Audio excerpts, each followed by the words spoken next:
ਸਾਹਿਬ ਜੀ ਦੀ ਪਾਵਨ ਪਾਕ ਹਜ਼ੂਰੀ ਅੰਦਰ ਗੁਰੂ ਭਗਤੀ ਦਾ ਆਤਮਿਕ ਰਸ ਮਾਨ ਰਹੀ ਸਤਿਕਾਰਿਤ ਸਾਜੀ ਅਰ ਨਿਵਾਜੀ ਗੁਰੂ ਪਿਆਰੀ ਗੁਰੂ ਖਾਲਸਾ ਸਾਧ ਸੰਗਤ ਜੀਓ। ਉਦਮ ਮਤ ਪ੍ਰਭ ਅੰਤਰਜਾਮੀ ਜਿਉਂ ਪ੍ਰੇਰੇ ਤਿਉਂ ਕਰਨਾ। ਹਜ਼ੂਰ ਦੀ ਅਤਿਅੰਤ ਕਿਰਪਾ ਨਾਲ ਉਦਮ ਚਾਅ ਦੇ ਨਾਲ ਗੁਰੂ ਸੰਗਤ ਵਿੱਚ ਆਉਣ ਦਾ, ਗੁਰੂ ਕੇ ਚਰਨਾਂ ਦੇ ਨਾਲ ਪ੍ਰੀਤ ਲਾਉਣ ਦਾ ਸੁਭਾਗ ਸਮਾਂ ਪ੍ਰਾਪਤ ਹੋਇਆ ਹੈ। ਸਾਹਿਬੇ ਕਮਾਲ ਚੋਜੀ ਪ੍ਰੀਤਮ ਬਾਜਾਂ ਵਾਲੇ ਪਿਤਾ ਸਰਬੰਸ ਦਾਨੀ ਪੁੱਤਰਾਂ ਦੇ ਦਾਨੀ ਕਾਦਰੇ ਹਰਕਾਰ ਗੁਰ ਗੋਬਿੰਦ ਸਿੰਘ ਬੇਕਸਾਰਾ ਯਾਰ ਗੁਰ ਗੋਬਿੰਦ ਸਿੰਘ ਆਲਮ ਉਲ ਅਸਤਾਰ ਗੁਰ ਗੋਬਿੰਦ ਸਿੰਘ ਅਬਰੇ ਰਹਿਮਤ ਬਾਰ ਗੁਰ ਗੋਬਿੰਦ ਸਿੰਘ। ਹਰ ਵੇਲੇ ਰਹਿਮਤ ਦੇ ਦਰਿਆ ਕਿਰਪਾ ਦੇ ਸਮੁੰਦਰ ਸਾਹਿਬ ਸ੍ਰੀ ਗੁਰੂ ਗੋਬਿੰਦ ਸਿੰਘ ਸੱਚੇ ਪਾਤਸ਼ਾਹ ਮਹਾਰਾਜ ਤਿਨਾਂ ਦੇ ਪਾਵਨ ਚਰਨ ਸੋਹ ਅਸਥਾਨ ਤਖਤ ਸ੍ਰੀ ਕੇਸਗੜ੍ਹ ਸਾਹਿਬ ਜੀ, ਜਿੱਥੇ ਮੇਰੇ ਹਜ਼ੂਰ ਨੇ ਆਪਣਾ ਪਿਆਰਾ ਪੰਥ ਖਾਲਸਾ ਸਾਜਿਆ ਨਿਵਾਜਿਆ ਰਹਿਤ ਦੱਸੀ ਅਕਾਲ ਪੁਰਖ ਵਾਹਿਗੁਰੂ ਦੇ ਨਾਲ ਜੋੜਿਆ ਔਰ ਬਚਨ ਕਹੇ ਪੂਜਾ ਅਕਾਲ ਕੀ ਪਰਚਾ ਸ਼ਬਦ ਕਾ ਦੀਦਾਰ ਖਾਲਸੇ ਕਾ। ਖਾਲਸਾ ਅਕਾਲ ਪੁਰਖ ਕੀ ਫੌਜ ਪ੍ਰਗਟਿਓ ਖਾਲਸਾ ਪ੍ਰਮਾਤਮ ਕੀ ਮੌਜ। ਤੋ ਐਸੇ ਪਾਵਨ ਅਸਥਾਨ ਦੇ ਦਰਸ਼ਨ ਕਰਨ ਦਾ ਸੁਭਾਗ ਮਿਲ ਰਿਹਾ ਹੈ। ਕੀਰਤਨੀਏ ਸਿੰਘਾਂ ਦੇ ਪਾਸੋਂ ਆਪ ਜੀਆਂ ਨੇ ਮਨੋਹਰ ਬਾਣੀ ਦੇ ਅੰਮ੍ਰਿਤਮਈ ਕੀਰਤਨ ਦਾ ਆਨੰਦ ਮਾਣਿਆ ਹੈ। ਹਜ਼ੂਰ ਪਾਤਸ਼ਾਹ ਜੀ ਦੀ ਪਾਵਨ ਸ੍ਰੀ ਗੁਰਪ੍ਰਤਾਪ ਸੂਰਜ ਗ੍ਰੰਥ ਦੀ ਚੱਲ ਰਹੀ ਲੜੀਵਾਰ ਕਥਾ ਦੇ ਵਿੱਚ ਜੁੜੀਏ। ਮਹਾਰਾਜ ਸਾਹਿਬੇ ਕਮਾਲ ਖੜਗੇਸ਼ ਮਿਰਗੇਸ਼ ਜਗਤੇਸ਼ ਬੇਵਜੀਰ ਵੱਡੇ ਧੀਰ ਸਤਿਗੁਰੂ ਮਹਾਬਲੀ ਅਤਰਥੀ ਯੋਧੇ ਦੁਸ਼ਟ ਦਮਨ ਜੀ ਦੇ ਰੂਪ ਦੇ ਵਿੱਚ ਜਿਵੇਂ ਮਹਾਨ ਤਪੱਸਿਆ ਕੀਤੀ, ਪ੍ਰਭੂ ਵਾਹਿਗੁਰੂ ਦੀ ਭਗਤੀ ਕੀਤੀ ਔਰ ਦੈਂਤਾਂ ਦਾ ਨਾਸ਼ ਕੀਤਾ, ਧਰਮ ਦਾ ਪ੍ਰਕਾਸ਼ ਕੀਤਾ। ਥਾਵਾਂ ਪੁਰ ਥਾਵਾਂ ਤੇ ਪਾਪੀਆਂ ਨੂੰ ਧਰਤੀ ਦੇ ਉੱਪਰੋਂ ਦੂਰ ਕੀਤਾ, ਕਸਾਈਆਂ ਦਾ ਖਾਤਮਾ ਕੀਤਾ। ਦੁਸ਼ਟ ਦਮਨ ਜੀ ਆਪ ਜੀ ਅਖਵਾਏ, ਫਿਰ ਮਹਾਨ ਕਈ ਯੁੱਗਾਂ ਤੱਕ ਪ੍ਰਭੂ ਭਗਤੀ ਵਿੱਚ ਲੀਨ ਰਹੇ। ਇਹ ਵਿਦ ਕਰਤ ਤਪੱਸਿਆ ਭਇਓ ਦੋਵੈ ਤੇ ਏਕ ਰੂਪ ਹੋਏ ਗਇਓ। ਹਰ ਹਰ ਜਨ ਦੁਈ ਏਕ ਹੈ ਬਿਬ ਵਿਚਾਰ ਕਛ ਨਾਹੀ। ਜਲ ਤੇ ਉਪਜ ਤਰੰਗ ਜਿਉ ਜਲ ਹੀ ਵਿਖੈ ਸਮਾਹੀ। ਨਾਨਕ ਲੀਨ ਭਇਓ ਗੋਬਿੰਦ ਸਿਉ ਜਿਉ ਪਾਣੀ ਸੰਗ ਪਾਣੀ। ਐਸੀ ਬ੍ਰਹਮ ਅਵਸਥਾ ਦੇ ਵਿੱਚ ਪਹੁੰਚ ਗਏ ਤਾਂ ਅਕਾਲ ਪੁਰਖ ਵਾਹਿਗੁਰੂ ਨੇ ਧਰਤੀ ਦਾ ਭਾਰ ਹੌਲਾ ਕਰਨ ਦੇ ਵਾਸਤੇ, ਕਿਉਂਕਿ ਉਹ ਸਮਾਂ ਜਦੋਂ ਜਮਨ ਤੁਰਕ ਮੁਗਲ ਹਿੰਦੁਸਤਾਨ ਦੀ ਪੈਰ ਪੈਰ ਤੇ ਜ਼ੁਲਮ ਮਚਾ ਰਹੇ ਸਨ। ਹਿੰਦੂਆਂ ਦੇ ਉੱਪਰ ਇਤਨਾ ਭਾਰੀ ਜ਼ੁਲਮ ਕੀਤਾ ਜਾ ਰਿਹਾ ਸੀ, ਜੋ ਗ੍ਰੰਥਾਂ ਨੂੰ ਪੁਰਾਤਨ ਪੜ੍ਹ ਕੇ ਦੇਖੀਏ ਤਾਂ ਰੋਂਗਟੇ ਖੜੇ ਹੋ ਜਾਂਦੇ ਨੇ। ਤੋ ਸਾਧ ਸੰਗਤ ਜੀ, ਉਹ ਜ਼ੁਲਮ ਦਾ ਅੰਧੇਰਾ ਚੁੱਕਣ ਦੇ ਵਾਸਤੇ ਧਰਤੀ ਪੁਕਾਰਾਂ ਕਰ ਰਹੀ ਸੀ। ਵਰਤਿਆ ਪਾਪ ਜਗਤਰ ਮੈਂ ਧੌਲ, ਧਰਮ ਉਡੀਣਾ ਮਿਸ ਦਿਨ ਰੋਵਾ। ਖੜਾ ਇੱਕ ਤੈ ਪੈਰ ਤੇ ਪਾਪਾਂ ਨਾਲ ਬਹੁ ਭਾਰਾ ਹੋਵਾ। ਬਾਝ ਦਇਆ ਬਲਹੀਨ ਹੋਏ ਨਿੱਗਰ ਚੱਲੇ ਰਸਾਤਲ ਟੋਵਾ। ਥੰਮੈ ਕੋਇ ਨਾ ਸਾਧ ਬਿਨ ਸਾਧ ਨਾ ਦਿਸੈ ਜਗ ਵਿੱਚ ਕੋਵਾ। ਤੋ ਉਸ ਵੇਲੇ ਹਾਹਾਕਾਰ ਮਚੀ ਹੋਈ ਸੀ ਹਿੰਦੁਸਤਾਨ ਦੀ ਧਰਤੀ ਤੇ। ਰੋਏ ਰੋਏ ਪੁਕਾਰ ਉਚਰਹੀ, ਦੇਵੀ ਦੇਵ ਨਾ ਰੱਖਿਆ ਕਰਹੀ। ਰਿਖੀ ਮੁਨੀ ਨੀ ਬੌੜੇ ਆਕੇ, ਪੀਰ ਪੈਗੰਬਰ ਮਨਾਏ ਸੋ ਥਾਕੇ। ਕਾਕੀ ਸਰਨ ਗਹੋ ਮਨ ਮਾਹੀ, ਅਕਾਲ ਬਿਨ ਰਾਖਾ ਕੋ ਨਾਹੀ। ਉਸ ਵੇਲੇ ਅਕਾਲ ਪੁਰਖ ਵਾਹਿਗੁਰੂ ਨੇ ਭਾਵੇਂ ਸਭਨਾਂ ਨੂੰ ਇਸ਼ਾਰਾ ਕੀਤਾ ਕਿ ਜਾਓ, ਜ਼ੁਲਮ ਦੇ ਨਾਲ ਟੱਕਰ ਲਓ, ਪਾਪਾਂ ਨੂੰ ਦੂਰ ਕਰੋ, ਹਿੰਦੂ ਧਰਮ ਦੀ ਪੱਤ ਰੱਖੋ। ਬ੍ਰਹਮੇ ਨੇ ਵੀ ਬਾਹਾਂ ਖੜੀਆਂ ਕਰ ਦਿੱਤੀਆਂ। ਸ੍ਰੀ ਵਿਸ਼ਨੂੰ ਜੀ ਨੇ ਵੀ ਨਾ ਕਰ ਦਿੱਤੀ ਜੀ, ਮੇਰੇ ਵਿੱਚ ਹੁਣ ਉਹ ਕਲਾ ਨਹੀਂ। ਉੱਪਰ ਕੰਮ ਜਾ ਚੁੱਕਾ ਹੈ, ਜਿਵੇਂ ਕਹਿੰਦੇ ਪਾਣੀ ਸਿਰ ਤੇ ਉੱਪਰ ਦੀ ਲੰਘ ਗਿਆ। ਜਿੱਥੋਂ ਤੱਕ ਮੇਰੀ ਕਲਾ ਸੀ ਮੈਂ ਜ਼ੋਰ ਲਾ ਲਿਆ। ਤੁਹਾਡੇ ਹੁਕਮ ਦੇ ਵਿੱਚ ਮੈਂ ਅਵਤਾਰ ਧਾਰੇ ਨੇ, ਪਰ ਹੁਣ ਮੇਰੇ ਕੋਲ ਇੰਨੀ ਸ਼ਕਤੀ ਨਹੀਂ ਹੈ। ਜਮਨ ਰਾਜ ਦਾ ਤਪ ਬਹੁਤ ਹੈ, ਤੇਜ ਬਹੁਤ ਹੈ। ਤੁਸੀਂ ਆਪ ਜਾਓ ਮਾਤ ਲੋਕ ਤੇ, ਆਪ ਕਿਰਪਾ ਕਰਕੇ ਇਹ ਜ਼ੁਲਮ ਦੇ ਹਨੇਰੇ ਨੂੰ ਚੁੱਕ ਕੇ ਧਰਮ ਦਾ ਸੂਰਜ ਪ੍ਰਕਾਸ਼ ਕਰੋ। ਤੋ ਉਸ ਵੇਲੇ ਅਕਾਲ ਪੁਰਖ ਵਾਹਿਗੁਰੂ ਨੇ ਜੋ ਆਪਣਾ ਸਰਗੁਣ ਸਰੂਪ ਧਾਰ ਕੇ ਤਪੱਸਿਆ ਕੀਤੀ, ਉਹਨੂੰ ਬੁਲਾਇਆ ਹੈ ਵਿਵਾਨ ਭੇਜ ਕੇ ਹੇਮਕੁੰਟ ਸਾਹਿਬ ਵਾਲੇ ਪਾਵਨ ਸਥਾਨ ਤੋਂ। ਤੋ ਪ੍ਰਭੂ ਦੇ ਸਨਮੁਖ ਜਾ ਕੇ ਡੰਡੇਵਤ ਨਮਸਕਾਰ ਕੀਤੀ ਹੈ ਆਪ ਜੀ ਨੇ। ਬੜੇ ਪਿਆਰ ਦੇ ਵਿੱਚ ਪੁਲਕਾਵਲੀ ਖੜੀ ਪ੍ਰਭੂ ਵਾਹਿਗੁਰੂ ਦੀ ਸਿਫਤ ਵਿੱਚ ਸ੍ਰੀ ਜਾਪ ਸਾਹਿਬ ਜੀ ਦੀ ਬਾਣੀ ਉਚਾਰਨ ਕੀਤੀ, ਜਿਸ ਦੇ ਵਿੱਚ ਸੈਂਕੜੇ ਵਾਰ ਨਮਸਕਾਰਾਂ ਪ੍ਰਭੂ ਨੂੰ ਉਚਾਰੀਆਂ ਨੇ। ਕੋਈ ਇਕਾਗਰ ਮਨ ਕਰਕੇ ਇੱਕ ਜਾਪ ਸਾਹਿਬ ਜੀ ਦਾ ਪਾਠ ਕਰ ਲਵੇ। ਗੁਰੂ ਪਿਆਰਿਓ, ਹਜ਼ਾਰਾਂ ਵਾਰ ਨਮਸਕਾਰਾਂ ਪ੍ਰਭੂ ਨੂੰ ਹੋ ਜਾਂਦੀਆਂ ਨੇ। ਇੱਕ ਵਾਰੀ ਕਿਤੇ ਨਮਸਕਾਰ ਕਰ ਲਈਏ, ਉਹਦਾ ਪੁੰਨ ਹੀ ਬਹੁਤ ਵੱਡਾ ਹੈ। ਕਰ ਅੰਜੁਲੀ ਪੁੰਨ ਵੱਡਾ ਹੈ, ਕਰ ਡੰਡੌਤ ਪੁੰਨ ਵੱਡਾ ਹੈ। ਤੇ ਜੇ ਸੈਂਕੜੇ ਵਾਰ ਹੋ ਜਾਣ ਫਿਰ ਤਾਂ ਕਹਿਣਾ ਹੀ ਕੀ ਹੈ। ਇਸ ਕਰਕੇ ਜਾਪ ਸਾਹਿਬ ਜੀ ਦਾ ਪਾਠ ਜ਼ਰੂਰ ਕਰਿਆ ਕਰੋ। ਕਠਿਨ ਲੱਗਦਾ ਹੈ, ਮਹਿੰਗਾ ਲੱਗਦਾ ਹੈ, ਸੰਥਿਆ ਲਓ ਭਾਈ। ਜੇ ਬਾਜਾਂ ਵਾਲੇ ਪ੍ਰੀਤਮ ਨਾਲ ਪ੍ਰੇਮ ਹੈ। ਸੰਤ ਹਰਨਾਮ ਸਿੰਘ ਜੀ ਰਾਮਪੁਰ ਖੇੜੇ ਵਾਲੇ, ਉਹ ਬਾਕੀ ਸਾਰੀਆਂ ਬਾਣੀਆਂ ਦਾ ਪਾਠ ਕਰਿਆ ਕਰਦੇ ਸਨ।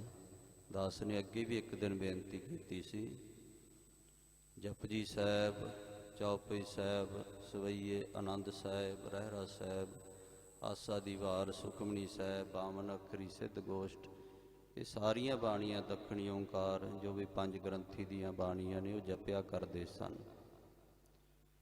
ਤੋ ਜਪਦੇ ਵੀ ਬੜੇ ਭਿੱਜ ਕੇ, ਲੀਨ ਹੋ ਕੇ, ਕਈ ਮਾਲਾ ਵਾਹਿਗੁਰੂ ਮੰਤਰ ਦੀਆਂ, ਮੂਲ ਮੰਤਰ ਦੀਆਂ ਰੋਜ਼ਾਨਾ ਕਰਿਆ ਕਰਦੇ। ਕਿਸੇ ਨਾਲ ਨਹੀਂ ਸੀ ਬੋਲਿਆ ਕਰਦੇ, ਤੇ ਇਕਾਂਤ ਵਿੱਚ ਬਹਿ ਕੇ। ਤੋ ਸਾਧ ਸੰਗਤ ਜੀ ਇੱਕ ਦਿਨ ਬੈਠੇ ਨੇ ਸਰਗੋਧੇ ਜੰਗਲ ਦੇ ਵਿੱਚ। ਬਾਜਾਂ ਵਾਲੇ ਪਿਤਾ ਆਏ ਨੀਲੇ ਘੋੜੇ ਤੇ ਸਾਹ ਸਵਾਰ, ਦੂਰੋਂ ਦੂਰ ਪਾਸੇ ਦੀ ਹੋ ਕੇ ਨਿਕਲ ਗਏ। ਮੁੱਖ ਨਹੀਂ ਇੱਧਰ ਕੀਤਾ, ਸਾਹਮਣੇ ਮੁੱਖ ਨਹੀਂ ਕੀਤਾ, ਪਾਸੇ ਦੀ ਹੋ ਕੇ ਨਿਕਲ ਗਏ ਨੇ ਘੋੜੇ ਤੇ।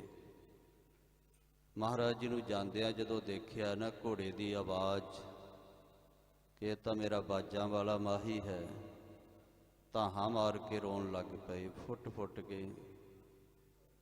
ਹਵਾਰੀ ਮੁਖ ਫੇਰ ਪਿਆਰੇ, ਕਰਵਟ ਦੇ ਮੋਕੋ ਕਾਹੇ ਕੋ ਮਾਰੇ। ਕਰਵਤ ਭਲਾ ਨਾ ਕਰਵਟ ਤੇਰੀ, ਲਾਗ ਗਲੇ ਸੁਣ ਬਿਨਤੀ ਮੇਰੀ। ਜਦੋਂ ਬਹੁਤ ਜ਼ਿਆਦਾ ਬਰਾਗ ਦੇ ਵਿੱਚ ਆਪ ਜੀ ਅੱਖਾਂ ਵਿੱਚੋਂ ਹੰਝੂ ਵਗਾ ਰਹੇ ਨੇ, ਤਾਂ ਇੱਕ ਸ਼ਹੀਦ ਸਿੰਘ ਤਿਆਰ ਬਰ ਤਿਆਰ ਉਹ ਕੋਲ ਆਇਆ। ਬਾਬਾ ਜੀ ਕਿਉਂ ਰੋ ਰਹੇ ਹੋ? ਕਹਿੰਦੇ ਮਹਾਰਾਜ ਸੱਚੇ ਪਾਤਸ਼ਾਹ ਜੀ ਪਿੱਠ ਦੇ ਕੇ ਚਲੇ ਗਏ, ਪਤਾ ਨਹੀਂ ਮੇਰੇ ਕੋਲੋਂ ਕਿਹੜੀ ਗਲਤੀ ਹੋ ਗਈ, ਮੁੱਖ ਨਹੀਂ ਮੇਰੇ ਵੱਲ ਕੀਤਾ ਹਜ਼ੂਰ ਨੇ। ਕਹਿਣ ਲੱਗੇ ਮਹਾਂਪੁਰਖੋ ਕਿਤਨਾ ਨਿਤਨੇਮ ਕਰਦੇ ਹੋ? ਕਹਿੰਦੇ ਮਹਾਰਾਜ ਦੀ ਕਿਰਪਾ ਨਾਲ ਇੰਨਾ ਕੁ ਕਰ ਲਈਦਾ ਹੈ। ਜਾਪ ਸਾਹਿਬ ਕਿਉਂ ਨਹੀਂ ਕਰਦੇ? ਕਹਿੰਦੇ ਜੀ ਉਹ ਮਹਿੰਗੀ ਬਾਣੀ ਹੈ। ਕਈ ਵਾਰ ਆਪਾਂ ਕਹਿ ਦਿੰਦੇ ਔਖੀ ਬਾਣੀ, ਔਖੀ ਨਹੀਂ ਕਹਿਣਾ ਚਾਹੀਦਾ, ਮਹਿੰਗੀ। ਇਹ ਪੁਰਾਤਨ ਬੋਲੇ ਨੇ ਗੁਰਸਿੱਖਾਂ ਦੇ ਕਿ ਬਾਣੀ ਮਹਿੰਗੀ ਹੈ, ਇਹ ਯਾਦ ਨਹੀਂ ਹੁੰਦੀ ਜਾਂ ਇਹਦਾ ਉਚਾਰਨ ਨਹੀਂ ਹੁੰਦਾ। ਤੋ ਉਸ ਵੇਲੇ ਉਹ ਸ਼ਹੀਦ ਸਿੰਘ ਕਹਿਣ ਲੱਗਾ ਭਾਵੇਂ ਇਹ ਬਾਣੀ ਮਹਿੰਗੀ ਹੈ, ਪਰ ਹਰ ਗੁਰਸਿੱਖ ਨੂੰ ਕਰਨ ਦਾ ਹੁਕਮ ਹੈ। ਬਾਬਾ ਜੀ ਤੁਸੀਂ ਕਰਿਆ ਕਰੋ, ਸੰਥਿਆ ਲਓ, ਬਾਣੀ ਨੂੰ ਰੋਜ਼ਾਨਾ ਜਪਿਆ ਕਰੋ। ਜਦੋਂ ਤੁਹਾਨੂੰ ਇਹ ਗੁਰਬਾਣੀ ਕੰਠ ਹੋ ਜਾਵੇਗੀ ਨਾ, ਬਾਜਾਂ ਵਾਲਾ ਪਿਤਾ ਤੁਹਾਡੇ ਸਾਹਮਣੇ ਆ ਕੇ ਖੜਾ ਹੋ ਜਾਵੇਗਾ। ਆਖੋ ਸਤਿਨਾਮ ਸ੍ਰੀ ਵਾਹਿਗੁਰੂ। ਸੇਕ ਨਹਿਆ ਉਹਨਾਂ ਦੇ ਜੀਵਨ ਪੋਥੀ ਵਿੱਚ ਲਿਖਿਆ। ਵਾਕਈ ਜਦੋਂ ਇਹ ਗੁਰਬਾਣੀ ਕੰਠ ਹੋ ਗਈ ਸੀ, ਮਹਾਰਾਜ ਦੇ ਦਰਸ਼ਨ ਹੋਏ। ਤੋ ਇਸ ਕਰਕੇ ਸਾਧ ਸੰਗਤ ਜੀ ਇਸ ਬਾਣੀ ਦਾ ਪਾਠ ਜ਼ਰੂਰ ਕਰਿਆ ਕਰੋ ਜਦੋਂ ਵੀ ਸਮਾਂ ਮਿਲੇ। ਜੇ ਮਜਬੂਰੀਆਂ ਨੇ, ਡਿਊਟੀਆਂ ਤੇ ਜਾਣਾ ਹੁੰਦਾ ਜਾਂ ਹੋਰ ਕੁਝ, ਸਵੇਰੇ ਸਮਾਂ ਨਹੀਂ ਮਿਲਦਾ। ਜਥੇ ਦਾ ਇੱਕ ਨਿਯਮ ਸੀ ਕਿ ਸ਼ਾਮ ਦੇ ਵੇਲੇ ਲੰਗਰ ਦੇ ਵਿੱਚ ਜਦੋਂ ਪੰਗਤ ਵਿੱਚ ਵਿਦਿਆਰਥੀ ਬੈਠਦੇ ਸਨ, ਸਾਰੇ ਵਿਦਿਆਰਥੀਆਂ ਨੂੰ ਪੁੱਛਿਆ ਜਾਂਦਾ ਸੀ ਅੱਜ ਦਾ ਨਿਤਨੇਮ ਪੂਰਾ ਹੋ ਗਿਆ ਤੁਹਾਡਾ? ਜੇ ਨਹੀਂ ਹੋਇਆ ਤੇ ਪਹਿਲਾਂ ਪੂਰਾ ਕਰਕੇ ਆਓ, ਫਿਰ ਪ੍ਰਸਾਦਾ ਮਿਲੇਗਾ।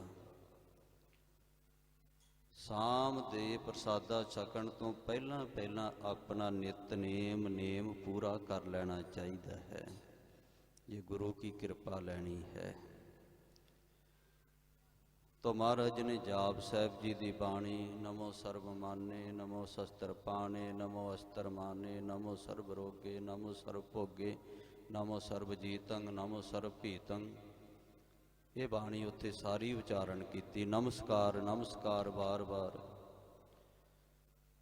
ਤੋ ਵਾਹਿਗੁਰੂ ਦੇ ਸਨਮੁਖ ਸਤ ਸਰੂਪ ਹੋ, ਅਭੰਗ ਸਰੂਪ ਹੋ, ਅਨੰਗ ਸਰੂਪ ਹੋ, ਅਜੀਤ ਸਰੂਪ ਹੋ, ਅਨੂਪ ਸਰੂਪ ਹੋ, ਤੁਹਾਡੀ ਉਪਮਾ ਨਹੀਂ ਕੀਤੀ ਜਾ ਸਕਦੀ। ਇਹ ਆਪਾਂ ਕੱਲ੍ਹ ਸਰਵਣ ਕੀਤਾ ਹੈ। ਅੱਗੇ ਜਿਵੇਂ ਸ੍ਰੀ ਗੁਰ ਇਤਿਹਾਸ ਸੂਰਜ ਗ੍ਰੰਥ ਦੀ ਕਥਾ ਆ ਰਹੀ ਹੈ, ਆਓ ਸਰੋਤੇ ਸਤ ਸੰਗੀ ਜਨੋ ਸਾਵਧਾਨ ਇਕਾਗਰ ਚੀਤ ਹੋ ਕੇ ਸਰਵਣ ਕਰੀਏ। ਇੱਕ ਵਾਰ ਸਭ ਆਖੋ ਸਤਨਾਮ ਸ੍ਰੀ ਵਾਹਿਗੁਰੂ ਸਾਹਿਬ ਜੀ। ਸਤਨਾਮ ਸ੍ਰੀ ਵਾਹਿਗੁਰੂ ਸਾਹਿਬ ਜੀ। ਦੋਹਰਾ ਬਾਰ ਬਾਰ ਕਰ ਕੇ ਨਮੋ, ਪਦ ਪੰਕਜ ਸਿਰ ਰਾਖ। ਵਾਰ ਵਾਰ ਅਕਾਲ ਪੁਰਖ ਵਾਹਿਗੁਰੂ ਦੇ ਚਰਨਾਂ ਤੇ ਸਿਰ ਰੱਖ ਕੇ ਸ੍ਰੀ ਦੁਸ਼ਟ ਦਮਨ ਸਾਹਿਬ ਮਹਾਰਾਜ ਨਮਸਕਾਰਾਂ ਕਰ ਰਹੇ ਹਨ। ਕਹਿਓ ਮੋਹ ਆਗਿਆ ਦੀਜੈ ਜਿਮ ਰਾਵਰ ਅਬਿਲਾਖ। ਇਹ ਅਕਾਲ ਪੁਰਖ ਪਰਮ ਪਰਮਾਤਮਾ ਪ੍ਰੀਤਮ ਪਿਆਰੇ, ਮੈਨੂੰ ਆਗਿਆ ਦਿਓ, ਹੁਕਮ ਦਿਓ, ਜੋ ਕਹੋਗੇ ਤੁਹਾਡਾ ਸੇਵਕ ਤੁਹਾਡੀ ਕਿਰਪਾ ਨਾਲ ਉਹ ਕਰੇਗਾ। ਸਵਈਆ ਸ਼੍ਰੀ ਪੁਰਸ਼ੋਤਮ ਸ਼੍ਰੀ ਪਰਮਾਤਮਾ। ਸਭਾਏਮਾਨ ਲక్ష్ਮੀ ਦੇ ਮਾਲਕ ਸੁਆਮੀ ਪਤੀ ਪੁਰਸ਼ ਉੱਤਮ, ਸਾਰਿਆਂ ਪੁਰਸ਼ਾਂ ਤੋਂ ਉੱਤਮ ਪੁਰਸ਼ ਵੱਡਾ ਪੁਰਖ ਪ੍ਰਗਟਿਆ, ਕਲਯੁਗ ਅੰਦਰ ਜੋਤ ਜਗਾਈ, ਆਤਮਾ ਤੋਂ ਵੀ ਪਰੇ ਤੇ ਸਭ ਦੇ ਆਤਮਾ ਸਰੂਪ ਵੱਡੀ ਆਤਮਾ ਪਰਮਾਤਮਾ ਵਾਹਿਗੁਰੂ ਜੀਓ, ਪਰਮ ਆਤਮਾ ਜੀਓ।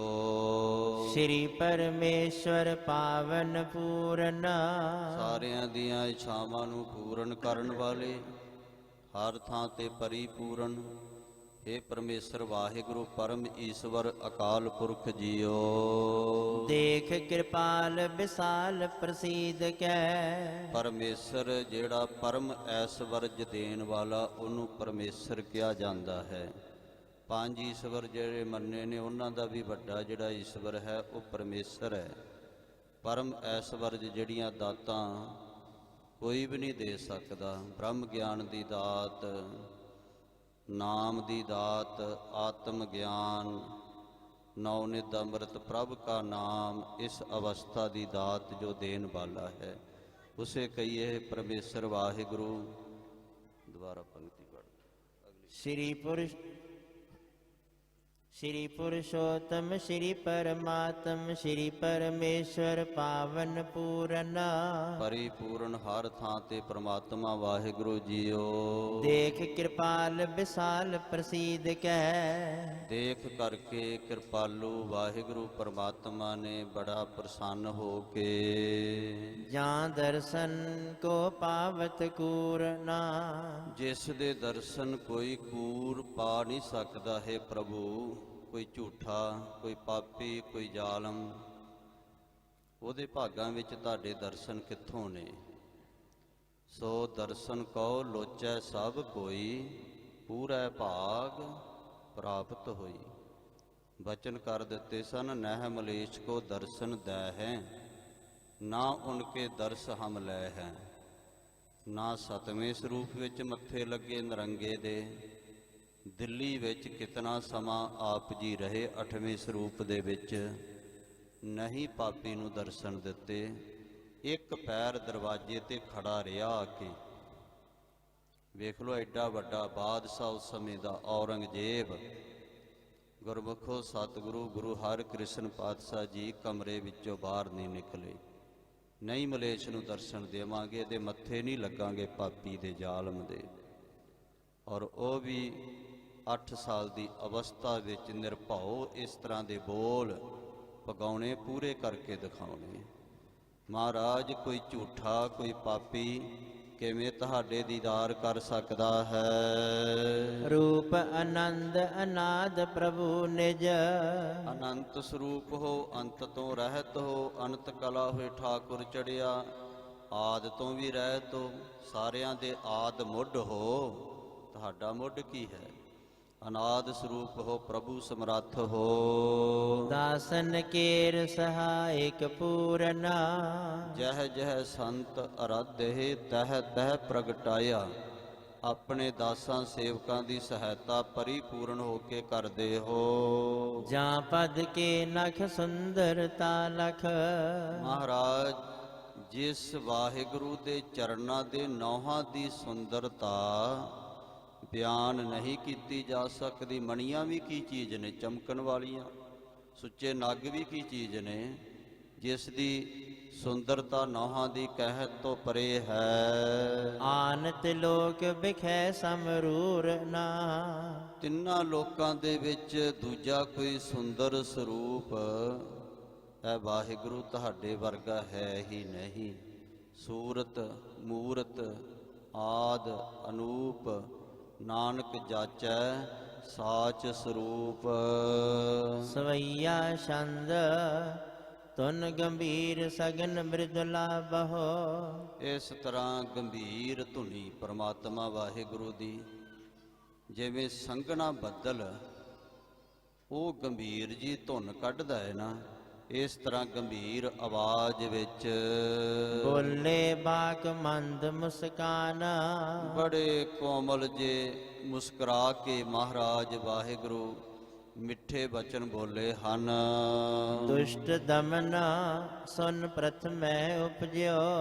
ਇਹ ਦੁਸ਼ਟ ਦਮਨ, ਤੂੰ ਸਭ ਤੋਂ ਪਹਿਲਾਂ ਇਸ ਤਰ੍ਹਾਂ ਦਾ ਉਤਪਤ ਹੋਇਆ ਹੈ, ਪ੍ਰਗਟ ਹੋਇਆ ਹੈ। ਕਰਿਓ ਤਪੀਸਰ ਨੇ ਮਮ ਧਿਆਨ।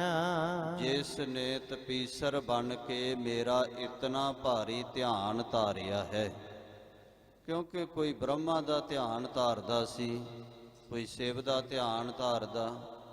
ਆ ਜਿੰਨੇ ਗੋਰਖਨਾਥ ਦੇ ਚੇਲੇ, ਸਿੱਧ, ਨਾਥ, ਜੋਗੀ, ਇਹ ਸਭ ਸ਼ਿਵ ਜੀ ਦੇ ਉਪਾਸਕ ਨੇ। ਪਾਰਬਤੀ ਮਾਈ ਉਹਨੂੰ ਮਾਈ ਮਾਤਾ ਮੰਨਦੇ ਨੇ, ਤੇ ਸ਼ਿਵ ਨੂੰ ਇਹ ਸਾਧ ਸੰਗਤ ਜੀ ਆਪਣਾ ਗੁਰੂ ਮੰਨਦੇ ਨੇ।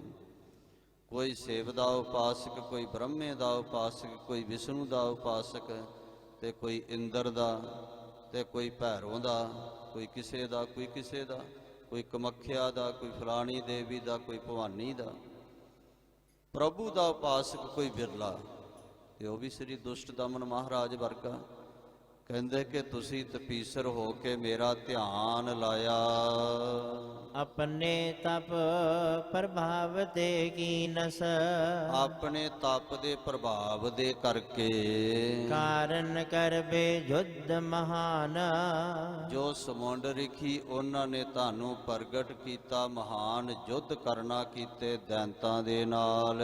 ਜਾਂ ਤੇ ਅੰਸ ਹੈ ਤੂੰ ਹਮਰੀ। ਕਿਉਂਕਿ ਭਗਤੀ ਦੀ ਅੰਸ਼ ਵਿੱਚੋਂ ਤੁਸੀਂ ਪ੍ਰਗਟ ਹੋਏ ਹੋ। ਹਉ ਅਧੀਨ ਹਾਂ ਭਗਤ ਦੇ, ਛੱਡ ਨਾ ਹੰਗਾ ਭਗਤੀ ਦਾਵੈ। ਮੈਂ ਭਗਤੀ ਦੇ ਵਸ ਵਿੱਚ ਹਾਂ, ਤੋ ਭਗਤੀ ਦੀ ਅੰਸ਼ ਵਿੱਚ ਪ੍ਰਗਟ ਹੋਣ ਕਰਕੇ ਤੁਸੀਂ ਮੇਰਾ ਹੀ ਸਰੂਪ ਹੋ। ਤਪੇ ਮਹਾ ਤਪ ਕੈ ਨ ਸਮਾਨ। ਜਿਤਨਾ ਤਪ, ਜਿਤਨੀ ਭਗਤੀ ਤੁਸੀਂ ਕੀਤੀ ਹੈ, ਬੜੀ ਕਠਨ, ਬੜੀ ਉਗਰ, ਇਹੋ ਜਿਹਾ ਕੋਈ ਦੂਜਾ ਨਹੀਂ ਹੋਇਆ ਪੈਦਾ, ਨਹੀਂ ਪ੍ਰਗਟ ਹੋਇਆ। ਜਿਤਨਾ ਤਪ ਤੁਸੀਂ ਕੀਤਾ, ਸ਼ਿਵ ਜੀ 88,000 ਵਰਾ ਸਮਾਧੀ ਲਾਉਂਦਾ ਹੈ। ਮਾਰਕੰਡ ਕੰਡੇ ਰਿਖੀ ਵਰਗੇ 1000 ਵਰਾ ਤਪ ਕਰਦੇ ਨੇ। ਵਿਸ਼ਵਾਮਿੱਤਰ ਵਰਗੇ 56,000 ਵਰਾ ਤਪ ਕਰਦੇ ਨੇ। ਪਰ ਤੁਹਾਡਾ ਜਿਹੜਾ ਤਪ ਭਗਤੀ ਹੈ, ਇਹ ਤਾਂ ਜੁਗਾਂ ਜੁਗਾਂ ਦਾ ਹੈ। ਇੱਥੇ ਤਾਂ ਲੇਖਾ ਜੋਖਾ ਹੀ ਕੋਈ ਨਹੀਂ ਹੈ। 36 ਜੁਗ ਵਰਤੈ ਗੁਬਾਰੈ, ਤਾੜੀ ਲਾਈ ਅਪਰ ਅਪਾਰੈ। ਤਾੜੀ ਸਮਾਧੀ ਨੂੰ ਕਹਿੰਦੇ, ਜਿਹਦਾ ਪਾਰਾਵਾਰੀ ਕੋਈ ਨਹੀਂ। ਬੜਾ ਭਾਰੀ ਤਪ ਕੀਤਾ। ਨਹੀਂ ਕਿਸੂ ਵੀ ਤਪਿਓ ਇਤੋ ਤਪ। ਇਹੋ ਜਿਹਾ ਤਪ ਭਗਤੀ ਕਿਸੇ ਨੇ ਅੱਜ ਤੱਕ ਵੀ ਨਹੀਂ ਤਪਾਇਆ, ਕਿਸੇ ਨੇ ਵੀ ਨਹੀਂ ਕੀਤਾ। ਤੀਨ ਜੁਗਨ ਲੋਕੀਨ ਮਹਾਨ। ਤਿੰਨਾਂ ਯੁੱਗਾਂ ਦੇ ਵਿੱਚ, ਸਤਿਯੁਗ, ਤ੍ਰੇਤਾ, ਦਵਾਪਰ, ਪਿਛਲੇ ਯੁੱਗਾਂ ਵਿੱਚ ਝਾਤ ਮਾਰ ਲਈਏ, ਕੋਈ ਇਹੋ ਜਿਹਾ ਤਪਸਵੀ ਭਗਤ ਨਹੀਂ ਹੋਇਆ। ਅਬ ਅਵਤਾਰ ਪ੍ਰਿਥੀ ਤਲ ਧਰ ਕੈ। ਹੁਣ ਤੁਸੀਂ ਧਰਤੀ ਤੇ ਜਾ ਕੇ ਆਪਣਾ ਅਵਤਾਰ ਧਾਰਨ ਕਰੋ, ਪ੍ਰਗਟ ਹੋਣਾ ਕਰੋ। ਦੇਖੋ, ਪੁਰਾਤਨ ਗ੍ਰੰਥਾਂ ਦੇ ਵਿੱਚ ਅਵਤਾਰ ਲਫ਼ਜ਼ ਵਾਰ-ਵਾਰ ਆ ਰਿਹਾ ਹੈ। ਮੈਂ ਅੱਗੇ ਵੀ ਸ਼ਾਇਦ ਬੇਨਤੀ ਕੀਤੀ, ਪਤਾ ਨਹੀਂ ਅੱਜ ਸਾਨੂੰ ਅਵਤਾਰ ਲਫ਼ਜ਼ ਤੋਂ ਇੰਨੀ ਅਲਰਜੀ ਕਿਉਂ ਹੋ ਗਈ। ਇਹ ਜੀ ਹਿੰਦੂਆਂ ਦਾ ਅਵਤਾਰ ਲਫ਼ਜ਼ ਹੈ। ਹਿੰਦੂਆਂ ਦੇ ਅਵਤਾਰ ਹੁੰਦੇ ਨੇ, ਗੁਰਮਤਿ ਵਿੱਚ ਕੋਈ ਅਵਤਾਰ ਨਹੀਂ। ਤੇ ਫਿਰ ਆ ਗੁਰਬਾਣੀ ਨੂੰ ਕਿਵੇਂ ਸਮਝਾਂਗੇ? ਅਵਤਰਿਆ ਅਵਤਾਰ ਲੈ, ਸੋ ਪੁਰਖ ਸੁਜਾਨ। ਅਵਤਾਰ ਲੈ ਕੇ ਉਤਰੇ ਹੋ, ਪ੍ਰਗਟ ਹੋਏ ਹੋ ਤੁਸੀਂ ਸਜਾਨ ਪੁਰਖ। ਗੁਰੂ ਅਮਰਦਾਸ ਸਾਹਿਬ ਜੀ, ਝੱਖੜ ਵਾਉ ਨਾ ਡੋਲਈ ਪਰਬਤ ਮੇਰਾਨ। ਹੈ ਗੁਰੂ ਅਰਜਨ ਦੇਵ ਸਾਹਿਬ ਜੀ, ਅਵਤਾਰ ਉਜਾਗਰ ਆਨ ਕੀਓ, ਜਗ ਔਰ ਨ ਜਾਹੇ ਮਹਾ ਤਮ ਮੈਂ। ਅਵਤਾਰ ਉਜਾਗਰ ਆਨ ਕੀਓ, ਅਵਤਾਰ ਲਿਆ, ਪ੍ਰਗਟ ਹੋਏ ਤੁਸੀਂ। ਤੋ ਇਸ ਕਰਕੇ ਕਵੀ ਜੀ ਇੱਥੇ ਵੀ ਅਵਤਾਰ ਲਿਖ ਰਹੇ ਨੇ ਕਿ ਪ੍ਰਮਾਤਮਾ ਨੇ ਕਿਹਾ ਕਿ हे ਦੁਸ਼ਟ ਦਮਨ ਜੀਓ, ਜਾ ਕੇ ਧਰਤੀ ਤੇ ਅਵਤਾਰ ਲੈਣਾ ਕਰੋ। मेरो काज करो बचमान। ਇਹ ਮੇਰਾ ਕਾਰਜ ਹੈ, ਮੇਰਾ ਕੰਮ ਹੈ। ਇਹ ਵਿਸ਼ਨੂੰ ਦਾ ਕਾਰਜ ਨਹੀਂ, ਇਹ ਬ੍ਰਹਮੇ ਦਾ ਕਾਰਜ ਨਹੀਂ, ਇਹ ਮੇਰਾ ਕਾਰਜ ਹੈ। ਮੇਰਾ ਬਚਨ ਮੰਨ ਕੇ ਮੇਰਾ ਕਾਰਜ ਧਰਤੀ ਤੇ ਜਾ ਕੇ ਕਰਨਾ ਕਰੋ। दुष्ट जमन ने पिष्ट हिंदु के। ਜਿਹੜੇ ਦੁਸ਼ਟ ਜਮਨ ਤੁਰਕ ਨੇ, ਮੁਗਲ ਨੇ, ਮਲੇਸ਼ ਨੇ, ਇਹਨਾਂ ਨੇ ਹਿੰਦੁਸਤਾਨ ਨੂੰ ਭ੍ਰਸ਼ਟ ਕਰ ਦਿੱਤਾ ਹੈ। ਭ੍ਰਸ਼ਟ ਕਿਵੇਂ ਕੀਤਾ? ਇਹ ਤਮਾਕੂ, ਇਹ ਸਿਗਰਟਾਂ, ਪਾਨ, ਬੀੜੀਆਂ, ਜੋ ਭੈੜੇ ਤੋਂ ਭੈੜੇ ਸਾਧ ਸੰਗਤ ਜੀ, ਇਹ ਗੰਦਗੀ ਇਹ ਮਲੇਛਾਂ ਨੇ ਲੈ ਕੇ ਇੱਧਰ ਆਉਣਾ ਕੀਤਾ, ਜੋ ਅੱਜ ਹਿੰਦੂਆਂ ਦੇ ਵਿੱਚ ਵੀ ਪ੍ਰਬਲ ਹੈ ਤੇ ਸਾਡੇ ਵਿੱਚ ਵੀ ਆ ਚੁੱਕਾ ਹੈ। ਇਹ ਜਿਹੜਾ ਭੈੜਾ ਰੋਗ ਹੈ, ਤੋ ਇਹਨਾਂ ਨੇ ਜ਼ੁਲਮ ਕਰਕੇ ਵੀ ਤੇ ਇਹੋ ਜਿਹਾ ਗੰਦ ਧਰਤੀ ਤੇ ਪਾ ਕੇ ਵੀ ਭ੍ਰਸ਼ਟ ਕਰ ਦਿੱਤਾ ਹਿੰਦੁਸਤਾਨ ਨੂੰ। तुम अलंब होवो सावधान। ਤੁਸੀਂ ਸਾਵਧਾਨ, ਤਿਆਰ ਬਰ ਤਿਆਰ ਹੋ ਕੇ ਸਭ ਦਾ ਆਸਰਾ ਬਣੋ ਜਾ ਕੇ ਧਰਤੀ ਤੇ। मानुख तन तर लीला निज कर। ਮਨੁੱਖਾ ਸਰੀਰ ਧਾਰ ਕੇ ਆਪਣੀਆਂ ਲੀਲਾ ਕਰਨਾ ਕਰੋ, ਕੌਤਕ ਕਰਨਾ ਕਰੋ। सत्य नाम भगति देह दान। ਸਭਨਾਂ ਨੂੰ ਸਤਨਾਮ ਸ੍ਰੀ ਵਾਹਿਗੁਰੂ ਦਾ, ਭਗਤੀ ਦਾ ਦਾਨ ਦੇਣਾ ਕਰੋ। सुन के दुष्ट दमन कर जोरे। ਸੁਣ ਕਰਕੇ ਸ੍ਰੀ ਦੁਸ਼ਟ ਦਮਨ ਮਹਾਰਾਜ ਜੀ ਨੇ ਹੱਥ ਜੋੜੇ ਹਨ। तहाँ जान मैं विघ्न विशाल। हे ਵਾਹਿਗੁਰੂ ਪਰਮਾਤਮਾ ਜੀਓ, ਅਕਾਲ ਪੁਰਖ ਜੀਓ, ਉੱਥੇ ਜਾਣ ਦੇ ਵਿੱਚ ਰੁਕਾਵਟਾਂ ਬਹੁਤ ਨੇ, ਬਹੁਤ ਜ਼ਿਆਦਾ ਵਿਘਨ ਪੈਂਦੇ ਨੇ, ਦੁੱਖ ਉਪਦਰਵ ਬਹੁਤ ਜ਼ਿਆਦਾ, ਬੜਾ ਔਖਾ ਹੈ ਬਚਣਾ ਜੋ ਕੁਝ ਉਸ ਧਰਤੀ ਤੇ ਹੋ ਰਿਹਾ ਹੈ। ਹਾਂਜੀ, अनेक भांत की हो है प्रवृत्ता। ਪ੍ਰਵਿਰਤਾ ਅਨੇਕਾਂ ਤਰ੍ਹਾਂ ਦੀਆਂ ਅਦਲੀਆਂ ਬਦਲੀਆਂ ਪ੍ਰਵਿਰਤੀਆਂ ਉਸ ਧਰਤੀ ਤੇ ਹੋ ਰਹੀਆਂ ਨੇ। ਕਿਤੇ ਤਮਾਸ਼ੇ, ਕਿਤੇ ਨਾਚ, ਕਿਤੇ ਰਾਗ ਰੰਗ, ਕਿਤੇ ਗੰਦਗੀ ਵਾਲੇ ਨਸ਼ੇ, ਇਹ ਪਤਾ ਨਹੀਂ ਕਿਤਨੇ ਕੁ ਤਰ੍ਹਾਂ ਦੀਆਂ ਪ੍ਰਵਿਰਤੀਆਂ ਕਲਯੁਗ ਵਰਤਾ ਰਿਹਾ ਹੈ ਪ੍ਰਭੂ ਤੁਹਾਡੇ ਤੋਂ ਦੂਰ ਕਰਨ ਦੇ ਵਾਸਤੇ। ਜਿਵੇਂ ਕਿਹਾ ਨਾ, ਆਸ ਪਾਸ ਬਿਖੁਆ ਕੈ ਕੁੰਟਾ, ਬੀਚ ਅੰਮ੍ਰਿਤ ਹੈ ਭਾਈ ਰੇ। ਅੰਮ੍ਰਿਤ ਵਾਲਾ ਕੁੰਡ ਤਾਂ ਥੋੜਾ ਜਿੰਨਾ ਹੈ, ਬਾਕੀ ਤਾਂ ਸਾਰਾ ਜ਼ਹਿਰ ਹੀ ਜ਼ਹਿਰ ਹੈ। ਹੁਣ ਚਾਰ ਚਫੇਰਾ ਜ਼ਹਿਰ ਨੇ ਘੇਰਿਆ ਹੋਇਆ, ਅੰਮ੍ਰਿਤ ਦੇ ਕੁੰਡ ਕੋਲ ਕਿਵੇਂ ਪਹੁੰਚਾਂਗੇ? ਉਹ ਤਾਂ ਮਹਾਰਾਜ ਹੀ ਲੈ ਆਉਣ ਕਿਤੇ ਬਚਾ ਕੇ, ਨਹੀਂ ਤਾਂ ਚਾਰੇ ਪਾਸੇ ਫਨੀਅਰ ਨਾਗ ਖੜੇ ਨੇ, ਸੱਪ ਫਨ ਖਿਲਾਰ ਕੇ ਖੜੇ ਨੇ। ਕਿਧਰੇ ਸਿਨਮੇ, ਕਿਧਰੇ ਰਾਗ ਨਾਚ, ਡੀਜੇ ਵੱਜ ਰਹੇ ਨੇ। ਅੱਜ ਦਾ ਤਾਂ ਸਮਾਂ ਹੀ ਹੋਰ ਭਿਆਨਕ ਬਣ ਗਿਆ ਨਾ, ਉਦੋਂ ਤਾਂ ਇਹੋ ਜਿਹਾ ਹੈ ਹੀ ਨਹੀਂ ਸੀ। ਨਾ ਕੋਈ ਸਿਨਮੇ, ਨਾ ਕੋਈ ਫਿਲਮਾਂ, ਨਾ ਕੋਈ ਫੇਸਬੁੱਕ, ਨਾ ਕੋਈ ਟੀਵੀ। ਜਿੰਨੀ ਜ਼ਹਿਰ ਅੱਜ ਦੇ ਸਮੇਂ ਵਿੱਚ ਫੈਲ ਚੁੱਕੀ ਹੈ, ਆਪਾਂ ਦੇਖੀਏ, ਉਦੋਂ ਤਾਂ ਬਹੁਤ ਸਮਾਂ ਵਧੀਆ ਸੀ। ਮੈਂ ਫਿਰ ਵੀ ਸਮਝਦਾ, ਜਦੋਂ ਆਪਾਂ ਨਿੱਕੇ ਨਿੱਕੇ ਹੁੰਦੇ ਸਾਂ, ਕਿਤੇ ਟੀਵੀ ਕਿਸੇ ਕਿਸੇ ਘਰ 'ਚ ਹੁੰਦਾ ਸੀ, ਕਿਤੇ ਪਿੰਡ ਦੇ ਵਿੱਚ ਇੱਕ ਅੱਧੇ ਘਰ ਵਿੱਚ ਟੀਵੀ ਆਉਣਾ। ਹੁਣ ਤਾਂ ਹੱਥ ਹੱਥ ਦੇ ਵਿੱਚ ਆ ਗਏ ਟੀਵੀ ਭਾਈ, ਹਰੇਕ ਦੇ ਹੱਥ ਵਿੱਚ ਆ ਗਏ। ਹੁਣ ਤਾਂ ਵੇਸਵਾ ਦਾ ਕੋਠਾ ਘਰ ਘਰ ਬਣ ਚੁੱਕਾ ਹੈ ਨਾ। ਸਤਿਗੁਰੂ ਬਚਾ ਲੈਣ। ਚਾਹੋ ਦਿਸ ਫੂਲ ਰਹੀ ਵਿਖਿਆ ਬਿਖ, ਗੁਰ ਮੰਤਰ ਮੁਖ ਗਰੜਾਰੀ, ਹਾਥ ਦੇ ਰਾਖਿਓ ਕਰ ਆਪਣਾ, ਜਿਉ ਜਲ ਮਹਿ ਕਮਲ ਅਲਿਪਾਰੀ। ਚਾਰੇ ਪਾਸੇ ਜ਼ਹਿਰ ਫੈਲੀ ਹੋਈ ਹੈ, ਵਿਖਿਆ ਹੀ ਬਿਖ ਫੈਲੀ ਹੋਈ ਹੈ। ਤੇ ਸ੍ਰੀ ਦੁਸ਼ਟ ਦਮਨ ਮਹਾਰਾਜ ਕਹਿ ਰਹੇ, ਮਹਾਰਾਜ ਉੱਥੇ ਜਾਣਾ ਤਾਂ ਬੜਾ ਔਖਾ, ਭੁੱਲ ਜਾਵਾਂਗੇ ਤੁਹਾਨੂੰ। ਉਹ ਜਿਹੋ ਜਿਹਾ ਹਾਲ ਕਲਯੁਗ ਵਰਤਾ ਰਿਹਾ, ਜੋ ਕੁਝ ਕਰ ਰਿਹਾ ਹੈ। ਕਿਹਾ ਸੀ ਕਲਯੁਗ ਨੇ ਕਿ 2 ਇੰਦਰੀਆਂ ਦੇ ਵਸ ਵਿੱਚ ਲੋਕਾਂ ਨੂੰ ਪਾ ਦੇਵਾਂਗਾ, ਇੱਕ ਜ਼ਬਾਨ ਤੇ ਇੱਕ ਗੁਪਤ ਇੰਦਰੀ ਦੇ ਵਸ ਦੇ ਵਿੱਚ। ਨਾ ਅੱਜ ਬੰਦੇ ਦੀ ਜ਼ਬਾਨ ਕੰਟਰੋਲ ਵਿੱਚ ਹੈ ਤੇ ਨਾ ਗੁਰਮੁਖੋ ਵਾਸਨਾ ਕੰਟਰੋਲ ਦੇ ਵਿੱਚ ਹੈ। ਐਸਾ ਕਲਯੁਗ ਦਾ ਪ੍ਰਭਾਵ ਪਿਆ ਹੋਇਆ ਹੈ। ਤੋ ਕਹਿਣ ਲੱਗੇ ਜੀ ਬੜਾ ਕਠਿਨ ਹੈ ਉੱਥੇ ਜਾ ਕੇ ਬਚ ਕੇ ਰਹਿਣਾ, ਤੁਹਾਡੇ ਵਿੱਚ ਰੰਗੇ ਰਹਿਣਾ। ਅਰ ਬਹੁ ਬਦਿਓ ਕਲੀ ਕੋ ਕਾਲ। ਇਹ ਕਲਯੁਗ ਦਾ ਜਿਹੜਾ ਸਮਾਂ ਭਿਆਨਕ ਬੜਾ ਭਾਰੀ ਵਧਿਆ ਹੋਇਆ ਹੈ। ਚਰਨ ਆਪ ਕੇ ਸੁਰਤ ਚੁਬੀ ਮਮ। ਮੇਰੀ ਜਿਹੜੀ ਸੁਰਤ ਹੈ ਨਾ, हे ਪ੍ਰਭੂ ਤੁਹਾਡੇ ਚਰਨਾਂ ਵਿੱਚ ਜੁੜੀ ਹੋਈ, ਚੁਭੀ ਹੋਈ ਹੈ। ਚੁਭੀ ਰਹੀ ਸੁਰਤ ਪ੍ਰਭ ਚਰਨਨ ਮਹਿ। ਅਧਿਕ ਟਿਕਿਓ ਅਧਿਕ ਮਨ ਪ੍ਰੇਮ ਰਸਾਲ। ਰਸਾਂ ਦਾ ਘਰ ਬਣਿਆ ਹੋਇਆ ਮੇਰਾ ਹਿਰਦਾ, ਤੁਹਾਡੇ ਰਸ ਦੇ ਵਿੱਚ ਟਿਕਿਆ ਹੋਇਆ ਇਹ ਮਨ ਬਹੁਤ ਜ਼ਿਆਦਾ। ਚਿਤ ਮੈਂ ਨਹੀਂ ਜਾਣ ਅਵਿਲਾਖਾ। ਚਿਤ ਨ ਭਇਓ ਹਮਰੋ ਆਮਨ ਕਹਿ, ਚੁਭੀ ਰਹੀ ਸੁਰਤ ਪ੍ਰਭ ਚਰਨਨ ਮਹਿ। ਵਿਚਿਤ੍ਰ ਨਾਟਕ ਪਾਤਸ਼ਾਹੀ ਦਸਵੀਂ। ਨਹੀਂ ਚਿੱਤ ਕਰਦਾ ਸਾਡਾ ਜਾਣ ਨੂੰ। ਇਕ ਰਸ ਰਚਿਓ ਸਰੂਪ ਸੰਭਾਲ। ਸੰਭਾਲਿਆ ਹੋਇਆ ਤੁਹਾਡਾ ਸਰੂਪ ਧਿਆਨ, ਇਕਾਗਰ ਚਿੱਤ, ਇੱਕ ਰਸ ਮਨ ਸੁਰਤ ਧਿਆਨ ਤੇ ਧਿਆਤਾ ਬਣ ਕੇ। ਸੁਨ ਕੇ ਪ੍ਰਭ ਜਿਉ ਕਿਉ ਸਮਝਾਇਓ।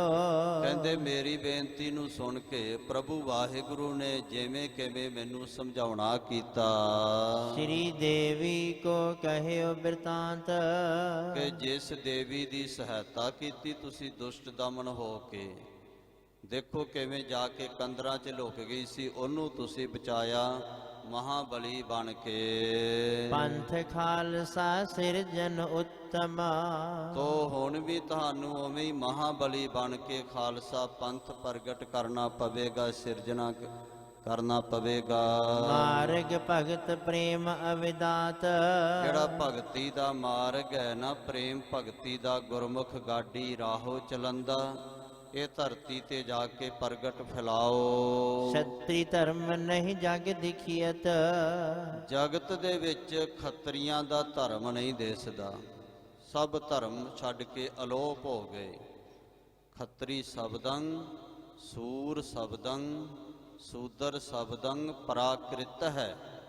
ਖੱਤਰੀ ਦਾ ਸ਼ਬਦ ਧਰਮ ਹੈ ਸੂਰਮਤਾਈ, ਸੂਰਬੀਰ ਬਣਨਾ, ਬਹਾਦਰ ਬਣਨਾ, ਸ਼ਸਤਰ ਗ੍ਰਹਿਣ ਕਰਕੇ ਤੇ ਜ਼ੁਲਮ ਦਾ ਟਾਕਰਾ ਕਰਨਾ, ਇਹ ਖੱਤਰੀ ਦਾ ਧਰਮ ਹੈ। ਪਰ ਖੱਤਰੀਆ ਤਾਂ ਧਰਮ ਛੋੜਿਆ, ਮਲੇਛ ਭਾਖਿਆ ਗਹੀ। ਸ੍ਰੀ ਰਾਮ ਜੀ ਦੇ ਸਰੀਰ ਤਿਆਗਣ ਤੋਂ ਉਪਰੰਤ ਭਗਵਾਨ ਸ੍ਰੀ ਰਾਮ ਚੰਦਰ ਜੀ ਦੇ ਜਿਹੜੇ ਉਹਨਾਂ ਦੇ ਦੋ ਪੁੱਤਰ ਹੋਏ, ਕਿਉਂਕਿ ਖੱਤਰੀ ਕੁਲ ਸੀ, ਇੱਕ ਲਵ ਤੇ ਇੱਕ ਕੁਸ਼। ਕੁਸ਼ ਨੇ ਕਸੂਰ ਵਸਾਇਆ ਤੇ ਲਵ ਨੇ ਲਾਹੌਰ ਵਸਾਇਆ। ਸਮਾਂ ਪੈਣ ਤੇ ਇਹਨਾਂ ਦੇ ਬੜੇ ਭਾਰੀ ਜੰਗ ਯੁੱਧ ਹੋਏ। ਸਾਧ ਸੰਗਤ ਜੀ, ਖੂਣੀਆਂ ਦੀਆਂ ਖੂਣੀਆਂ, ਦੋਨਾਂ ਭਰਾਵਾਂ ਦੀਆਂ ਅੰਸ-ਬੰਸ ਦੀਆਂ ਆਪਸ ਦੇ ਵਿੱਚ ਖੱਤਰੀਆਂ ਦੀਆਂ ਲੜ ਲੜ ਕੇ ਮਰਦੀਆਂ ਰਹੀਆਂ। ਇਹ ਬੜਾ ਇਤਿਹਾਸ ਲੰਮਾ ਮਹਾਰਾਜ ਨੇ ਸ੍ਰੀ ਵਿਚਿਤ੍ਰ ਨਾਟਕ ਸਾਹਿਬ ਦੇ ਅੰਦਰ ਇਹਦਾ ਜ਼ਿਕਰ ਕੀਤਾ ਹੈ। ਤੋ ਇੱਕ ਸੋਢ ਦੇਸ਼ ਦੇ ਰਾਜੇ ਦੀ ਸ਼ਰਨ ਵਿੱਚ ਜਾ ਕੇ ਪੈ ਗਿਆ, ਸਨੋਢ ਦੇਸ਼ ਦੇ ਰਾਜੇ ਦੀ। ਉੱਥੋਂ ਦੀ ਜਿਹੜੀ ਉਹਦੀ ਲੜਕੀ ਸੀ, ਉਹਦੇ ਨਾਲ ਵਿਆਹ ਕਰਵਾਇਆ ਤੇ ਉਹਦੇ ਤੋਂ ਪੁੱਤਰ ਜੰਮਿਆ ਸੋਢੀ ਰਾਏ। ਉਹ ਸੋਢੀ ਰਾਏ ਤੋਂ ਸੋਢੀ ਜਿਹੜੀ ਬੰਸ ਹੈ, ਉਹਦਾ ਸਾਧ ਸੰਗਤ ਜੀ ਧਰਤੀ ਤੇ ਪ੍ਰਗਟ ਹੋਣਾ ਹੋਇਆ। ਤੋ ਇਸ ਪ੍ਰਕਾਰ ਦਾ ਬੜਾ ਲੰਬਾ ਇਹ ਇਤਿਹਾਸ ਹੈ। ਇਹ ਇੰਨਾ ਬਖੇੜਾ, ਇੰਨਾ ਫਸਾਦ ਵੱਧ ਗਿਆ ਕਿ ਬਹੁਤ ਸਾਰੇ ਖੱਤਰੀ ਲੜ ਲੜ ਕੇ ਇਹ ਭੂਮੀ ਦੇ ਵੈਰ ਕਰਕੇ, ਹੰਕਾਰ ਕਰਕੇ ਖਤਮ ਹੋ ਗਏ। ਧਰਤੀ ਦੇ ਉੱਪਰ ਗੌਤਮ ਬੁੱਧ ਦਾ ਸਮਾਂ ਆਇਆ। ਉਹਦੇ ਸਮੇਂ ਦੇ ਵਿੱਚ ਇੱਕ ਅਸ਼ੋਕ ਸਮਰਾਟ ਰਾਜਾ ਹੋਇਆ।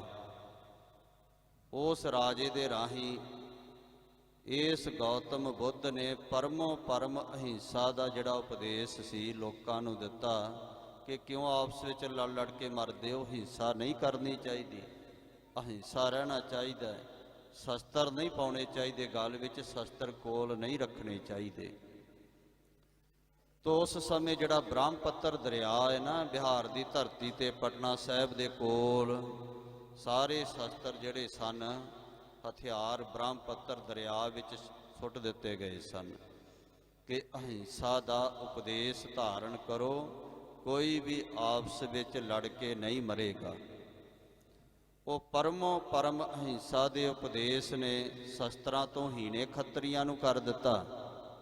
ਉਹਦਾ ਨਤੀਜਾ ਗੁਰਮੁਖੋ ਇਹ ਨਿਕਲਿਆ, ਹਿੰਦੁਸਤਾਨ ਦੀ ਧਰਤੀ ਤੇ ਜਮਨ ਚੜ੍ਹ ਕੇ ਆਏ, ਗਿਲਜੇ ਮੁਗਲ ਤੁੜਕ ਗਜਨੀ ਤੋਂ ਚੜ੍ਹ ਕੇ ਆਏ ਔਰ 2-2 ਹਜ਼ਾਰ ਦੀ ਫੌਜ ਲਿਆ ਕੇ ਦਿੱਲੀ ਤੇ ਕਬਜ਼ਾ ਕਰਦੇ ਰਹੇ। ਕਿਉਂਕਿ ਜਦੋਂ ਤੱਕ ਇਹ ਸ਼ਸਤਰਧਾਰੀ ਸਨ, ਖੱਤਰੀ, ਰਾਜਪੂਤ, ਮਰਹੱਟੇ, ਇਹ ਲੋਕ, ਮੁਗਲ ਵੀ ਡਰਦੇ ਸਨ ਇਹਨਾਂ ਦੀ ਤਾਕਤ ਤੋਂ। ਮਰਹੱਟੇ ਬੜੀ ਕੌਮ ਤਾਕਤਵਰ ਸੀ, ਲੇਕਿਨ ਜਦੋਂ ਅਹਿੰਸਾ ਦਾ ਉਪਦੇਸ਼ ਇਹਨਾਂ ਵਿੱਚ ਫੈਲ ਗਿਆ ਤਾਂ ਖੱਤਰੀਆ ਦਾ ਧਰਮ ਛੋੜਿਆ, ਇਹਨਾਂ ਨੇ ਸੂਰਬੀਰਤਾ ਦਾ ਧਰਮ ਛੱਡ ਦਿੱਤਾ। ਇਹੋ ਕਾਰਨ ਕਿ ਮੁਗਲ ਇਹਨਾਂ ਦੀਆਂ 20-20 ਹਜ਼ਾਰ ਬਹੁ ਬੇਟੀਆਂ ਚੁੱਕ ਕੇ ਲਿਜਾਂਦੇ ਰਹੇ। ਮਹਿਮੂਦ ਗਜਨਵੀ ਹਿੰਦ ਦੁਖਾਈ, ਬਹੁ ਲੱਖ ਬ੍ਰਾਹਮਣ ਕਤਲ ਕਰਾਈ। ਕਾਸਮ ਮੁਹੰਮਦ ਕੁਤਬ ਦੀਨਾ, ਮੰਦਰ ਤੋੜ ਮਸੀਤਾਂ ਕੀਨਾ। ਸਹਾਬੂਦੀਨ ਇਹਨੇ ਵੀ ਬਹੁਤ ਜ਼ੁਲਮ ਕਮਾਇਆ, ਸੁਹਾਬੂਦੀਨ ਨੇ ਧਰਤੀ ਤੇ ਰਾਜ ਕਰਕੇ। ਜਲਾਲਦੀਨ ਗਊਆਂ ਕੋ ਮਾਰੇ, ਹਿੰਦਨ ਕੇ ਮੁਖ ਮਾਸ ਬੰਧਾਰੇ। ਜਲਾਲਦੀਨ ਜਿਹੜਾ ਆਇਆ, ਉਹਨੇ ਗਊਆਂ ਦਾ ਕਤਲ ਕਰਕੇ ਹਿੰਦੂਆਂ ਦੇ ਮੂੰਹ ਤੇ ਗਊਆਂ ਦੇ ਮਾਸ ਬੰਨੇ। ਇਹੋ ਜਿਹੇ ਜ਼ੁਲਮ ਹਿੰਦੁਸਤਾਨ ਦੀ ਧਰਤੀ ਤੇ ਹੋਏ ਜਦੋਂ ਹਿੰਦੁਸਤਾਨੀਆਂ ਨੇ ਹਥਿਆਰ ਛੱਡ ਦਿੱਤੇ। ਸੰਤ ਗਿਆਨੀ ਜਰਨੈਲ ਸਿੰਘ ਖਾਲਸਾ ਭਿੰਡਰਾਂ ਵਾਲੇ ਮਹਾਂਪੁਰਖ, ਰਾਮ ਜੇਠ ਮਲਾਨੀ, ਕੁਲਦੀਪ ਨਈਅਰ ਵਰਗੇ ਬੜੇ ਵੱਡੇ ਵਕੀਲ, ਇਹ ਗਏ ਉਹਨਾਂ ਸੰਤਾਂ ਦੇ ਕੋਲ, ਸਵਾਲ ਕੀਤਾ, ਜੀ ਹਥਿਆਰ ਕਦ ਲਈ ਰੱਖੇ ਹੋਏ ਨੇ? ਤੁਸੀਂ ਆਪ ਵੀ ਗਲ ਦੇ ਵਿੱਚ ਹਥਿਆਰ ਪਾਏ ਨੇ, ਸਿੰਘਾਂ ਨੇ ਵੀ ਪਾਏ ਨੇ, ਇਹ ਸੋਭਾ ਨਹੀਂ ਦਿੰਦੇ ਸੰਤਾਂ ਨੂੰ, ਇਹ ਨਹੀਂ ਚਾਹੀਦੇ ਤੁਹਾਨੂੰ, ਸ਼ਾਂਤੀ ਰੱਖਣੀ ਚਾਹੀਦੀ ਹੈ। ਕਹਿੰਦੇ ਤੁਸੀਂ ਸ਼ਾਂਤੀ ਚਾਹੁੰਦੇ ਹੋ? ਕਹਿੰਦੇ ਜੀ ਸ਼ਾਂਤੀ ਚਾਹੁੰਦੇ ਆ। ਮਹਾਂਪੁਰਖ ਕਹਿੰਦੇ ਫਿਰ ਹਿੰਦੁਸਤਾਨ ਦੀ ਸਰਕਾਰ ਨੂੰ ਕਹਿ ਦਿਓ, ਜਿੰਨੀ ਬਾਰਡਰ ਤੇ ਫੌਜ ਲਾਈ ਸਾਰੇ ਹਥਿਆਰ ਦਰਿਆ 'ਚ ਸੁੱਟ ਦੇਣ, ਆਪੇ ਸ਼ਾਂਤੀ ਵਰਤ ਜਾਏਗੀ। ਜਦੋਂ ਪਾਕਿਸਤਾਨ ਚੜ੍ਹ ਕੇ ਆ ਗਿਆ, ਕਾਹਦੇ ਵਾਸਤੇ ਉੱਥੇ ਫੌਜ ਲਾਈ ਹਥਿਆਰਾਂ ਦੀ? ਰਾਤ ਦਿਨ ਉਹਨਾਂ ਵਿਚਾਰਿਆਂ ਦੀ ਨੀਂਦ ਹਰਾਮ ਕੀਤੀ ਹੈ। ਲਾਸ਼ਾਂ ਦੇ ਲਾਸ਼ਾਂ ਟਰੱਕ ਭਰ ਕੇ ਆਉਂਦੇ ਨੇ ਉਹਨਾਂ ਵਿਚਾਰਿਆਂ ਦੀਆਂ। ਤੋ ਸਾਧ ਸੰਗਤ ਜੀ, ਹਥਿਆਰਾਂ ਤੋਂ ਵੱਧ ਸ਼ਾਂਤੀ ਕਿੱਥੋਂ ਮਿਲੇਗੀ? ਸ਼ਾਂਤੀ ਹੀ ਹਥਿਆਰ ਦਿੰਦੇ ਨੇ। ਜੇ ਹਥਿਆਰ ਨਾ ਰੱਖੇ ਉਹਨੂੰ, ਲੋਕ ਚੋਰ ਘਰ ਲੁੱਟ ਕੇ ਲੈ ਜਾਣ, ਕਦੇ ਦਰਵਾਜ਼ੇ ਖੁੱਲੇ ਛੱਡ ਕੇ ਦੇਖ ਲਿਓ, ਹਥਿਆਰ ਨਾ ਚੁੱਕਿਓ ਭਲਾ, ਕੌਣ ਛੱਡਦਾ ਜੇ? ਤੋ ਇਸ ਕਰਕੇ ਇਹਨਾਂ ਲੋਕਾਂ ਨੇ ਹਥਿਆਰ ਛੱਡ ਦਿੱਤੇ, ਸ਼ਸਤਰ ਤਿਆਗ ਦਿੱਤੇ। 700 ਸਾਲ ਤੱਕ ਮੁਗਲਾਂ ਨੇ ਇਹਨਾਂ ਦੀ ਹਿੱਕ ਤੇ ਰਾਜ ਕੀਤਾ, ਤੇ ਜੋ ਜ਼ੁਲਮ ਕੀਤਾ ਇਹਨਾਂ ਦੇ ਉੱਪਰ, ਉਹ ਪੁਲਕਾਵਲੀ ਖੜੀ ਹੋ ਜਾਂਦੀ, ਪੜ ਕੇ ਰੋਣੇ ਆਉਂਦੇ ਨੇ। ਇੰਨਾ ਜ਼ੁਲਮ, ਇੰਨਾ ਭਿਆਨਕ ਸਮਾਂ ਉਹ। ਤੋ ਉਸ ਬਾਰੇ ਕਹਿ ਰਹੇ ਨੇ ਦੁਸ਼ਟ ਦਮਨ ਜੀ ਨੂੰ ਅਕਾਲ ਪੁਰਖ ਵਾਹਿਗੁਰੂ ਜੀ, ਕਿ ਜਿਹੜੇ ਖੱਤਰੀ ਲੋਕ ਨੇ, ਇਹਨਾਂ ਨੇ ਆਪਣਾ ਧਰਮ ਜਿਹੜਾ ਤਿਆਗ ਦਿੱਤਾ।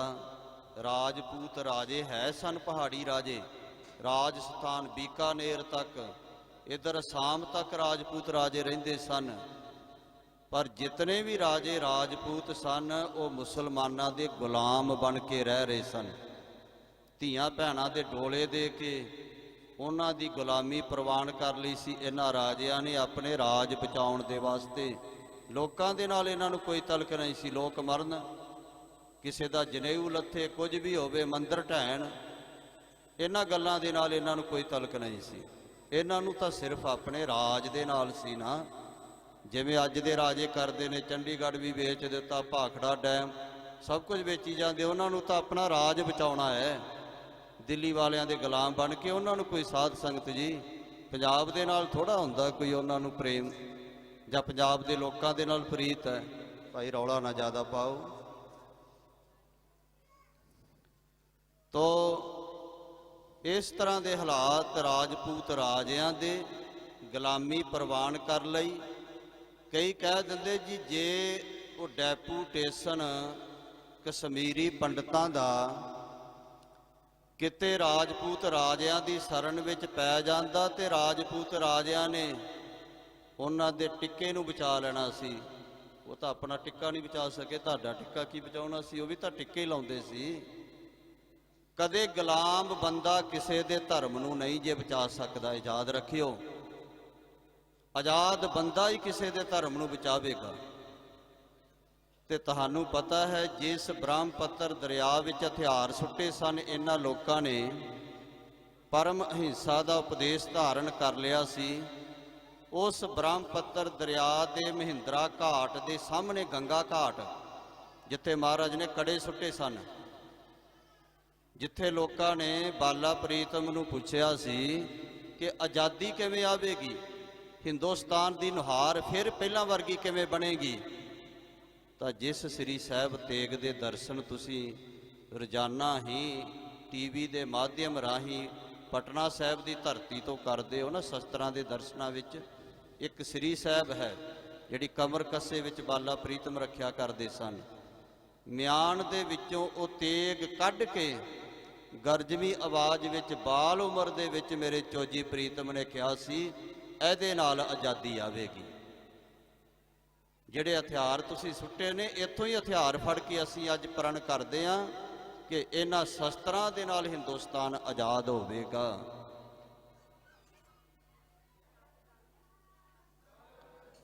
ਤੇ ਤੁਸੀਂ ਦੇਖੋ ਸਾਧ ਸੰਗਤ ਜੀ, ਮਹਾਰਾਜ ਸੱਚੇ ਪਾਤਸ਼ਾਹ ਜੀ ਨੇ ਥੋੜੇ ਜਿਹੇ ਸਮੇਂ ਵਿੱਚ ਮੁਗਲ ਰਾਜ ਦੀਆਂ ਜੜ੍ਹਾਂ ਵੱਢ ਕੇ ਰੱਖ ਦਿੱਤੀਆਂ। ਇਹਨਾਂ ਸ਼ਸਤਰਾਂ ਦੇ ਨਾਲ ਜੜ੍ਹਾਂ ਪੁੱਟ ਕੇ ਰੱਖ ਦਿੱਤੀਆਂ। ਜਿਹੜੇ ਕਹਿੰਦੇ ਜੀ ਸ਼ਸਤਰ ਜੜ ਨੇ, ਜੜ ਨਹੀਂ ਗੁਰਮੁਖੋ, ਜੜ੍ਹਾਂ ਪੁੱਟਣ ਵਾਲੇ ਨੇ ਸ਼ਸਤਰ। ਇਹਨਾਂ ਨੂੰ ਮਤਾਂ ਜੜ ਕਹੋ। ਅਸ ਕਿਰਪਾਨ ਖੰਡੋ ਖੜਗ ਤੁਬਕ ਤਬਰ ਅਰ ਤੀਰ, ਸਾਂਗ ਸਰੋਹੀ ਸਹਿਤੀ ਜਹ ਹਮਾਰ ਸਾਹਿਬ ਸਰੋਹੀ ਸਹਿਤੀ ਜਹ ਹਮਾਰੇ ਪੀਰ। ਇਹਨਾਂ ਨੂੰ ਪੀਰ ਕਰਕੇ ਜਾਣੀਏ, ਇਹ ਮਤਾਂ ਸਮਝੀਏ ਜੜ ਨੇ। ਇਹ ਨਾ ਹੁੰਦੇ ਤੇ ਅੱਜ ਅਸੀਂ ਇਹਨਾਂ ਲੋਕਾਂ ਦੇ ਪੈਰਾਂ ਵਿੱਚ ਰੁਲਦੇ ਹੋਣਾ ਸੀ।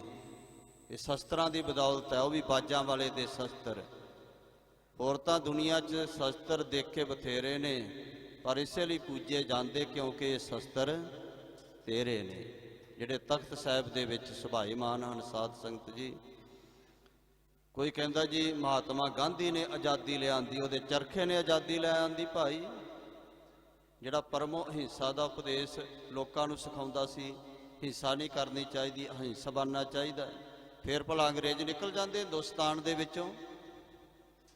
ਜੇ ਕਿਤੇ ਉਹ ਬੱਬਰ ਅਕਾਲੀ ਨਾ ਕਿਤੇ ਉੱਠਦੇ, ਜੋਧੇ ਸਿੰਘ ਊਧਮ ਸਿੰਘ ਵਰਗੇ, ਕਰਤਾਰ ਸਿੰਘ ਸਰਾਭੇ ਵਰਗੇ, ਭਗਤ ਸਿੰਘ ਵਰਗੇ ਇਹ ਯੋਧੇ ਨਾ ਉੱਠਦੇ ਤਾਂ ਕਿੱਥੋਂ ਇਹ ਆਜ਼ਾਦੀ ਆ ਜਾਣੀ ਸੀ। ਜੇ ਧੰਨਾ ਸਿੰਘ ਬੱਬਰ ਵਰਗੇ ਹਥਿਆਰ ਨਾ ਚੁੱਕਦੇ। ਇਹ ਸ਼ਸਤਰਾਂ ਤੇ ਹਥਿਆਰਾਂ ਕਰਕੇ ਆਜ਼ਾਦੀ ਮਿਲੀ ਹੈ, ਇਹ ਗੁਰਮੁਖੋ ਗੱਲਾਂ ਨਾਲ ਨਹੀਂ ਮਿਲੀ। ਤੋ ਕਿਹਾ ਕਿ ਹੇ ਦੁਸ਼ਟ ਦਮਨ ਜੀਓ, ਧਰਤੀ ਦੇ ਉੱਪਰ ਜਿਹੜੇ ਖੱਤਰੀ ਲੋਕ ਸੂਰਬੀਰ ਪੈਦਾ ਕੀਤੇ ਸਨ, ਸਭ ਸੂਰਬੀਰਤਾ ਨੂੰ ਛੱਡ ਗਏ। ਭਏ ਮਲੇਸ਼ ਆਚਾਰਨ ਘਾਤ, ਇਹ ਆਚਰਣ ਤੋਂ ਵੀ ਡਿੱਗ ਪਏ। ਮਲੇਸ਼ ਜਿਹੜੇ ਨੇ ਗਰੀਬਾਂ ਦਾ ਘਾਤ ਕਾਰੇ ਲਹੂ ਪੀ ਰਹੇ ਹਨ। ਰਜਿਓ ਜਗਤ ਜਬ ਪੂਰਨ ਹਮਨੇ, ਅਸੀਂ ਜਦੋਂ ਪੂਰਨ ਸੰਸਾਰ, ਹਾਂਜੀ ਪੂਰਬ ਹਮਨੇ, ਪੂਰਬ ਹੈ ਪਹਿਲਾਂ, ਸਭ ਤੋਂ ਪਹਿਲਾਂ। ਜਬ ਪਹਿਲੇ ਹਵ ਸ੍ਰਿਸ਼ਟ ਉਪਾਈ, ਦੁਸ਼ਟ ਰਚੇ ਦੈਤ ਦੁਖਦਾਈ। ਸਭ ਤੋਂ ਪਹਿਲਾਂ ਕਹਿੰਦੇ ਸੰਸਾਰ ਰਚਿਆ। ਉਪਜਾਏ ਬਲ ਦੈਤ ਵਿਸਾਲ, ਬੜੇ ਬਲੀ ਦੈਤ ਧਰਤੀ ਤੇ ਪੈਦਾ ਕੀਤੇ। ਮਹਾਦੀਨ ਲੋ ਬਹੁਤ ਪਠਾਏ, ਤੋ ਤੇ ਭੁਜ ਬਲ ਬਵਰੇ ਹੋਏ ਗਏ। ਪਰਮ ਪੁਰਖ ਕੋ ਪੂਜਤ ਰਹੇ। ਉਹ ਆਪਣੀਆਂ ਬਾਹਾਂ ਦੇ ਬਲ ਦੇ ਨਾਲ ਹੀ ਝੱਲੇ ਪਾਗਲ ਹੋ ਗਏ। ਜਿਹੜੇ ਦੈਂਤ ਆਪਣਾ ਹੀ ਬਲ ਵਰਤਨ ਲੱਗ ਪਏ। ਸਾਡੀ ਤਾਂ ਕੀ ਪੂਜਾ ਕਰਾਉਣੀ, ਸਾਡੇ ਨਾਲ ਕਿੰਨੇ ਜੋੜਨਾ ਸੀ। ਤੋ ਉਸ ਤੋਂ ਬਾਅਦ ਕਹਿੰਦੇ ਅਸੀਂ ਮਹਾਦੀਨ ਉਹਨੂੰ ਪੈਦਾ ਕੀਤਾ, ਮੁਹੰਮਦ ਸਾਹਿਬ, ਮੁਸਲਮਾਨਾਂ ਦਾ ਪੈਗੰਬਰ। ਤਬ ਹਮ ਮਹਾਦੀਨ ਉਪਰਾਜਾ, ਅਰਬ ਦੇਸ ਕੋ ਕੀਨੋ ਰਾਜਾ। 10ਵੇਂ ਪਾਤਸ਼ਾਹ ਜੀ ਕਹਿੰਦੇ ਸੋ ਅਰਬ ਦੇਸ, ਅਰਬ ਕੰਟਰੀ ਦਾ ਰਾਜਾ ਬਣਾ ਕੇ ਉਹਨੂੰ ਭੇਜਿਆ। ਉਹਨੇ ਵੀ ਆਪਣਾ ਵੱਖਰਾ ਹੀ ਪੰਥ ਚਲਾ ਲਿਆ ਦੁਨੀਆ ਤੇ ਆ ਕਰਕੇ। ਤੋ ਲਿੰਗ ਬਿਨਾ ਕੀਨੇ ਸਭ ਰਾਜਾ। ਸੁਣਤ ਕਰਾ ਦਿੱਤੀ ਉਹਨੇ ਵੀ ਆਪਣੇ ਚੇਲਿਆਂ ਦੀ ਕਿ ਜਿਵੇਂ ਮੈਂ ਸੁਣਤ ਕੀਤੀ ਹੈ ਹੋਈ ਕਿਵੇਂ ਸੀ। ਉਹ ਤਾਂ ਇੱਕ ਸਜ਼ਾ ਦੇ ਤੌਰ ਤੇ ਸੁਣਤ ਕਰਾਉਣੀ ਪਈ ਸੀ। ਬੜੀ ਲੰਮੀ ਸਾਖੀ ਹੈ। ਇਹਦੀ ਘਰਵਾਲੀ ਨੇ ਇਹਦੇ ਨਾਲ ਇਕਰਾਰ ਕੀਤਾ ਸੀ ਕਿ ਮੇਰੇ ਤੋਂ ਬਿਨਾ ਤੁਸੀਂ ਪੈਗੰਬਰ ਸਾਹਿਬ ਜੀ ਹੋਰ ਕਿਸੇ ਇਸਤਰੀ ਨਾਲ ਨਿਕਾਹ ਨਹੀਂ ਕਰ ਸਕਦੇ। ਜੇ ਤੁਸੀਂ ਕੀਤਾ ਤਾਂ ਮੈਂ ਤੁਹਾਡੇ ਜਿਹੜੇ ਮੁੱਖ ਅੰਗ ਨੇ ਗਲੇ ਤੱਕ ਸਾਰੇ ਕੱਟ ਦਿਆਂਗੀ। ਸਾਧ ਸੰਗਤ ਜੀ ਕਹਿੰਦਾ ਠੀਕ ਹੈ ਮੈਂ ਨਹੀਂ ਕਰਾਂਗਾ। ਪਰ ਕਿਤੇ ਸ਼ਿਕਾਰ ਖੇਡਣ ਗਏ ਜੰਗਲ ਵਿੱਚ ਕੋਈ ਸੁੰਦਰ ਇਸਤਰੀ, ਉਹਦੇ ਨਾਲ ਮਿਲਾਪ ਹੋ ਗਿਆ, ਘਰ ਲੈ ਆਏ ਤੇ ਘਰ ਵਾਲੀ ਨੇ ਪ੍ਰਾਣ ਚੇਤੇ ਕਰਾਇਆ। ਮੈਨੂੰ ਨਾਂ ਭੁੱਲ ਗਿਆ ਉਹ ਘਰ ਵਾਲੀ ਦਾ। ਉਹਨੇ ਪ੍ਰਾਣ ਚੇਤੇ ਕਰਾਇਆ ਕਿ ਤੁਹਾਨੂੰ ਆਪਣਾ ਪ੍ਰਾਣ ਭੁੱਲ ਗਿਆ, ਤੁਸੀਂ ਕਾਹਦੇ ਪੈਗੰਬਰ ਹੋ, ਦੂਜਿਆਂ ਨੂੰ ਉਪਦੇਸ਼ ਦਿੰਦੇ ਹੋ, ਆਪ ਪ੍ਰਤੱਗਿਆ ਤੇ ਨਹੀਂ ਰਹੇ, ਆਪ ਆਪਣੇ ਬਚਨਾਂ ਤੇ ਨਹੀਂ ਰਹੇ। ਬਚਨ ਕਰੇ ਤਾਂ ਖਿਸਕ ਜਾਏ ਸੋਈ ਨਾਰ ਕੱਚਾ। ਧੰਨ ਗੁਰੂ ਤੇਗ ਬਹਾਦਰ ਸਾਹਿਬ ਵਰਗਾ ਬਚਨਾਂ ਦਾ ਪੂਰਾ ਸੂਰਾ ਕਿੱਥੋਂ ਲੱਭਾਂਗੇ। ਬਾਹੇ ਜਿਨ੍ਹਾਂ ਦੀ ਪਕੜੀਐ ਸਿਰ ਦੀਜੈ, ਬਾਹੇ ਨਾ ਛੋੜੀਐ। ਗੁਰੂ ਤੇਗ ਬਹਾਦਰ ਬੋਲਿਆ ਧਰ ਪਈਏ ਧਰਮ ਨਾ ਛੋੜੀਐ। ਹੁਣ ਤੁਹਾਨੂੰ ਜੋ ਬਚਨ ਮੈਂ ਕੀਤੇ ਸਨ ਹੁਣ ਮੈਂ ਪੂਰੇ ਕਰਾਂਗੀ। ਬੈਠ ਗਿਆ, ਕਹਿੰਦੇ ਜੀ ਕੱਟ ਦਿਓ ਮੇਰੇ ਅੰਗ, ਗਲਾ ਕੱਟ ਦਿਓ। ਤੋ ਉਸ ਵੇਲੇ ਫਿਰ ਵੀ ਤਾਂ ਪਤੀ ਪਤੀ ਹੁੰਦਾ ਹੈ ਨਾ, ਇੰਨੀ ਹਿੰਮਤ ਕਿੱਥੋਂ ਪੈਣੀ ਸੀ। ਸਾਧ ਸੰਗਤ ਜੀ ਥੋੜੇ ਥੋੜੇ ਅੰਗ ਕੱਟ ਦਿੱਤੇ, ਜਿਵੇਂ ਨੱਕ, ਬੁੱਲ, ਥੋੜੇ ਜੇ ਛਾਤੀ ਕੱਟ ਦਿੱਤੀ ਥੋੜੀ ਜੀ, ਤੇ ਥੋੜੀ ਜਿਹੀ ਗੁਪਤ ਇੰਦਰੇ ਸੁਣਤ ਕਰ ਦਿੱਤੀ, ਖਤਾ ਕੱਟ ਦਿੱਤੀਆਂ, ਮੁੱਛਾਂ ਕੱਟ ਦਿੱਤੀਆਂ। ਜਿਵੇਂ ਮੁਸਲਮਾਨ ਲੋਕ ਖਤਾ ਕਰਾਉਂਦੇ ਨੇ, ਥੋੜੀਆਂ ਥੋੜੀਆਂ ਮੁੱਛਾਂ ਕੱਟ ਲੈਂਦੇ ਨੇ ਵਿੱਚੋਂ ਵਿੱਚੋਂ ਜੇ। ਇਸ ਤਰ੍ਹਾਂ ਕਰਕੇ ਤੇ ਇਹ ਸਜ਼ਾ ਦਿੱਤੀ। ਹੁਣ ਵਿਚਾਰਾ ਸ਼ਰਮਿੰਦਾ ਹੋਇਆ, ਬਾਹਰ ਲੋਕਾਂ ਨੂੰ ਮੂੰਹ ਕਿਵੇਂ ਦਿਖਾਵੇ, ਨਾ ਮੂੰਹ ਤੇ ਮੁੱਛਾਂ ਨੇ ਨਾ ਦਾੜੀ ਆ। ਤੇ ਉਸ ਵੇਲੇ ਕਈ ਦਿਨ ਕਮਰੇ ਦੇ ਵਿੱਚ ਬੈਠਾ ਰਿਹਾ, ਤੇ ਜਦੋਂ ਬਾਹਰ ਆਇਆ ਤੇ ਕਿਹਾ ਮਹਾਰਾਜ ਪੈਗੰਬਰ ਸਾਹਿਬ ਅਸੀਂ ਤੁਹਾਨੂੰ ਲੱਭਦੇ ਰਹੇ, ਕਿੱਥੇ ਤੁਸੀਂ ਬਹਿ ਗਏ ਗੁਪਤ। ਕਹਿੰਦੇ ਮੈਨੂੰ ਪੈਗਾਮ ਆਇਆ ਸੀ ਰੱਬ ਦਾ, ਰੱਬ ਨੇ ਕਿਹਾ ਕਿ ਆਪਣੀ ਸਾਰੀ ਉਮਤ ਦੀ ਸੁਣਤ ਕਰ ਦਿਓ। ਤੇ ਸੁਣਤ ਹੋਈ ਕਿਵੇਂ ਉਹ ਨਹੀਂ ਦੱਸਿਆ। ਭਗਤ ਕਬੀਰ ਸਾਹਿਬ ਜੀ ਕਹਿੰਦੇ ਹਨ ਸੁਣਤ ਕੀਏ ਸੋ ਤੁਰਕ ਜੇ ਹੋਏਗਾ ਔਰਤ ਕਾ ਕਿਆ ਕਰੀਏ। ਅਰਧ ਸਰੀਰੀ ਨਾਰ ਨਾ ਛੋੜੈ ਤਾਤੇ ਹਿੰਦੂ ਹੀ ਰਹੀ ਹੈ। ਤੋ ਮਹਾਰਾਜ ਕਹਿ ਰਹੇ ਨੇ ਮੁਹੰਮਦ ਨੂੰ ਪੈਦਾ ਕੀਤਾ ਉਹਨੇ ਵੀ, ਇੱਕ ਸੁੰਨੀ ਨੇ ਇੱਕ ਸ਼ੀਆ ਨੇ, ਇਹਨਾਂ ਦੀ ਆਪਸ ਵਿੱਚ ਲੜਾਈ ਰਹਿੰਦੀ ਹੈ। ਸ਼ੀਆ ਵਾਲੇ ਸੁਣਤ ਕਰਦੇ ਨਹੀਂ, ਉਹਨਾਂ ਦੇ ਗਲੇ ਕੱਟੀ ਜਾਂਦੇ ਜੀ ਤੁਸੀਂ ਸੁਣਤ ਕਿਉਂ ਨਹੀਂ ਕਰਦੇ, ਧੱਕੇ ਦੇ ਨਾਲ ਉਹਨਾਂ ਦੀ ਸੁਣਤ ਵਿਚਾਰਿਆਂ ਦੀ ਕਰਾਉਂਦੇ। ਇਹ ਅਰਬ ਕੰਟਰੀਆਂ ਵਿੱਚ ਹੁੰਦਾ ਹੈ ਨਾ। ਤੋ ਕਹਿੰਦੇ ਉਹਨੂੰ ਪੈਦਾ ਕੀਤਾ, ਉਹਨੇ ਆਪਣਾ ਹੀ ਪੰਥ ਚਲਾ ਲਿਆ ਦੁਨੀਆ ਤੇ ਆ ਕੇ। ਤਿਨੋਂ ਚਲਾਏ ਨਿਜ ਨਿਜ ਚਾਲ, ਉਹਨੇ ਵੀ ਆਪਣੀ ਚਾਲ ਆਪਣੀ ਮਰਜ਼ਾਦਾ ਚਲਾ ਲਈ। ਸਾਡੇ ਕਹੇ ਹੋਏ ਹੁਕਮ ਨੂੰ ਨਹੀਂ ਦੁਨੀਆ ਤੇ ਦੱਸਿਆ। ਸਤਿ ਨਾਮ ਉਪਦੇਸ਼ ਨ ਕੀਨਸ, ਸਤਿਨਾਮ ਵਾਹਿਗੁਰੂ ਦਾ ਉਪਦੇਸ਼ ਨਾਮ ਜਪਾਉਣ ਵਾਲਾ ਕਿਸੇ ਨੇ ਨਹੀਂ ਦਿੱਤਾ। ਪਾਰ ਬ੍ਰਹਮ ਕੀ ਨਹੀਂ ਸੰਭਾਲ, ਨਹੀਂ ਪਾਰ ਬ੍ਰਹਮ ਪਰਮੇਸ਼ਰ ਵਾਹਿਗੁਰੂ ਦੀ ਭਗਤੀ ਦੀ ਸੰਭਾਲ ਕਿਸੇ ਨੇ ਕੀਤੀ। ਤਬ ਹਮ ਦਤ ਤ੍ਰੇ ਉਪਜਾਇਓ, ਤਿੰਨ ਪੀ ਆਪਣਾ ਪੰਥ ਚਲਾਇਓ। ਕਰ ਮੈਂ ਨਖ ਸਿਰ ਜਟਾ ਸਵਾਰੀ, ਪ੍ਰਭ ਕੀ ਪ੍ਰੀਤ ਰੀਤ ਨਾ ਵਿਚਾਰੀ। ਦਸਮ ਪਾਤਸ਼ਾਹ ਜੀ ਕਹਿੰਦੇ 9 ਵਧਾ ਲਏ ਦੱਤਾਤਰੇय ਉਹਨੂੰ ਭੇਜਿਆ ਕਿ ਤੂੰ ਹੀ ਭਾਈ ਭਗਤੀ ਫਲਾ। ਉਹਨੇ ਕੀ ਕੀਤਾ, ਜੜਾਵਾਂ ਰੱਖ ਲਈਆਂ ਲੰਮੀਆਂ ਲੰਮੀਆਂ, 9 ਵਧਾ ਲਏ। ਤੋ ਸਵਾਹ ਮਲ ਲਈ ਪਿੰਡੇ ਤੇ ਲੋਕਾਂ ਨੂੰ ਇਹ ਪੰਥ ਚਲਾ ਦਿੱਤਾ ਨਵਾਂ ਹੀ, ਵਿਭੂਤੀ ਮਲਣ ਵਾਲਾ।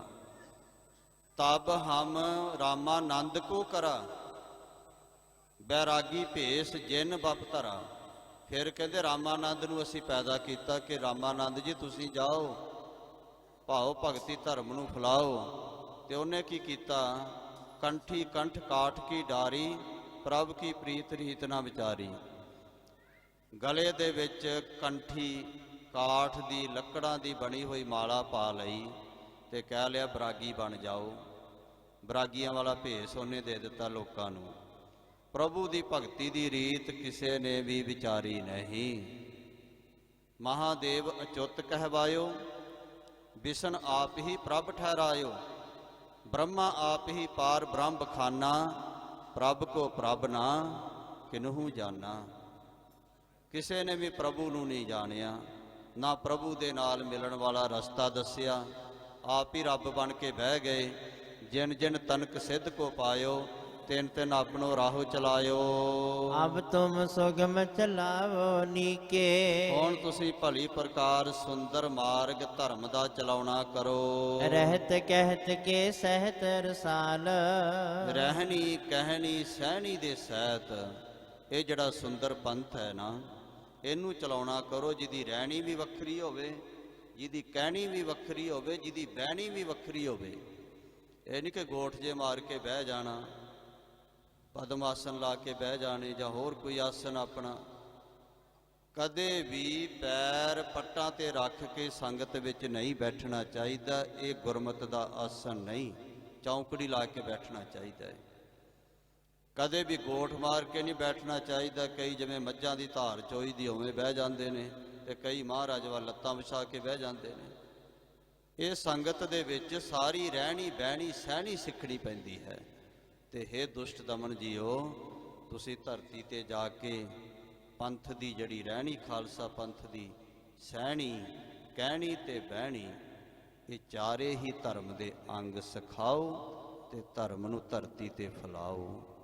ਇਹ ਜਿਵੇਂ ਬਚਨ ਹੋ ਰਹੇ ਨੇ, ਫਿਰ ਕੱਲ੍ਹ ਨੂੰ ਮਹਾਰਾਜ ਜੀ ਤੋਂ ਆਗਿਆ ਲੈ ਕੇ ਧਰਤੀ ਤੇ ਜਿਵੇਂ ਆਉਣ ਦੇ ਵਾਸਤੇ ਤਿਆਰੇ ਕਰਨਗੇ ਮਹਾਰਾਜ ਜੀ, ਉਹ ਪ੍ਰਸੰਗ ਆਵੇਗਾ। ਭੁੱਲਾਂ ਚੁੱਕਾਂ ਦੀ ਮਾਫੀ ਦੇਣੀ ਜੀ, ਅੱਗੇ ਤੋਂ ਸਮੱਤ ਬਖਸ਼ਿਸ਼ ਕਰ ਦੇਣੀ। ਮਹਾਰਾਜ ਸਾਹਿਬ ਦੀ ਹਾਜ਼ਰੀ ਥਾਂ ਪਾਵਨ, ਚੜ੍ਹਦੀਆਂ ਕਲਾ ਹੋਵਨ, ਵਿਘਨਾਂ ਦਾ ਹੋਵੇ ਨਾਸ, ਕਾਰਜ ਹੋਵਨ ਰਾਸ। ਨਾਮ ਦਾ ਰੰਗ, ਸਾਧ ਦਾ ਸੰਗ, ਨਿਸ਼ਚਾ ਹੋਵੇ ਅਪੰਗ। ਸਤਿਗੁਰੂ ਦਾ ਅੰਗ ਸਦੀਵੀ ਕਾਲ ਸਾਨੂੰ ਪ੍ਰਾਪਤ ਹੁੰਦਾ ਰਹੇ। ਹਉ ਕਿਆ ਸਾਲਾਹੀ ਕਿਰਮ ਜੰਤ, ਵੱਡੀ ਤੇਰੀ ਵਡਿਆਈ। ਸਤਿ ਨਾਮ ਉਪਦੇਸ਼ ਨ ਕੀਨਸ, ਪਾਰ ਬ੍ਰਹਮ ਕੀ ਨਹੀਂ ਸੰਭਾਲ। ਅਬ ਤੁਮ ਸੁਗਮ ਚਲਾਵੋ ਨੀਕੇ, ਰਹਿਤ ਕਹਿਤ ਕੇ ਸਹਿਤ ਰਸਾਲ। ਵਾਹਿਗੁਰੂ ਵਾਹਿਗੁਰੂ ਵਾਹਿਗੁਰੂ। ਵਾਹਿਗੁਰੂ ਵਾਹਿਗੁਰੂ ਵਾਹਿਗੁਰੂ।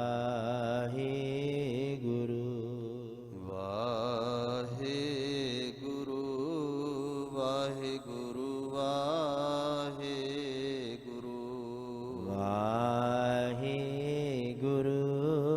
ਵਾਹਿਗੁਰੂ ਵਾਹਿਗੁਰੂ। ਵਾਹਿਗੁਰੂ ਵਾਹਿਗੁਰੂ ਵਾਹਿਗੁਰੂ। ਵਾਹਿਗੁਰੂ ਵਾਹਿਗੁਰੂ ਵਾਹਿਗੁਰੂ। ਵਾਹਿਗੁਰੂ ਵਾਹਿਗੁਰੂ ਵਾਹਿਗੁਰੂ।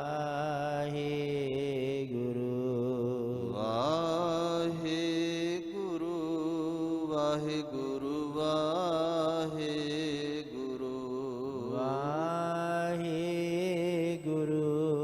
ਵਾਹਿਗੁਰੂ ਵਾਹਿਗੁਰੂ। ਵਾਹਿਗੁਰੂ ਵਾਹਿਗੁਰੂ ਵਾਹਿਗੁਰੂ।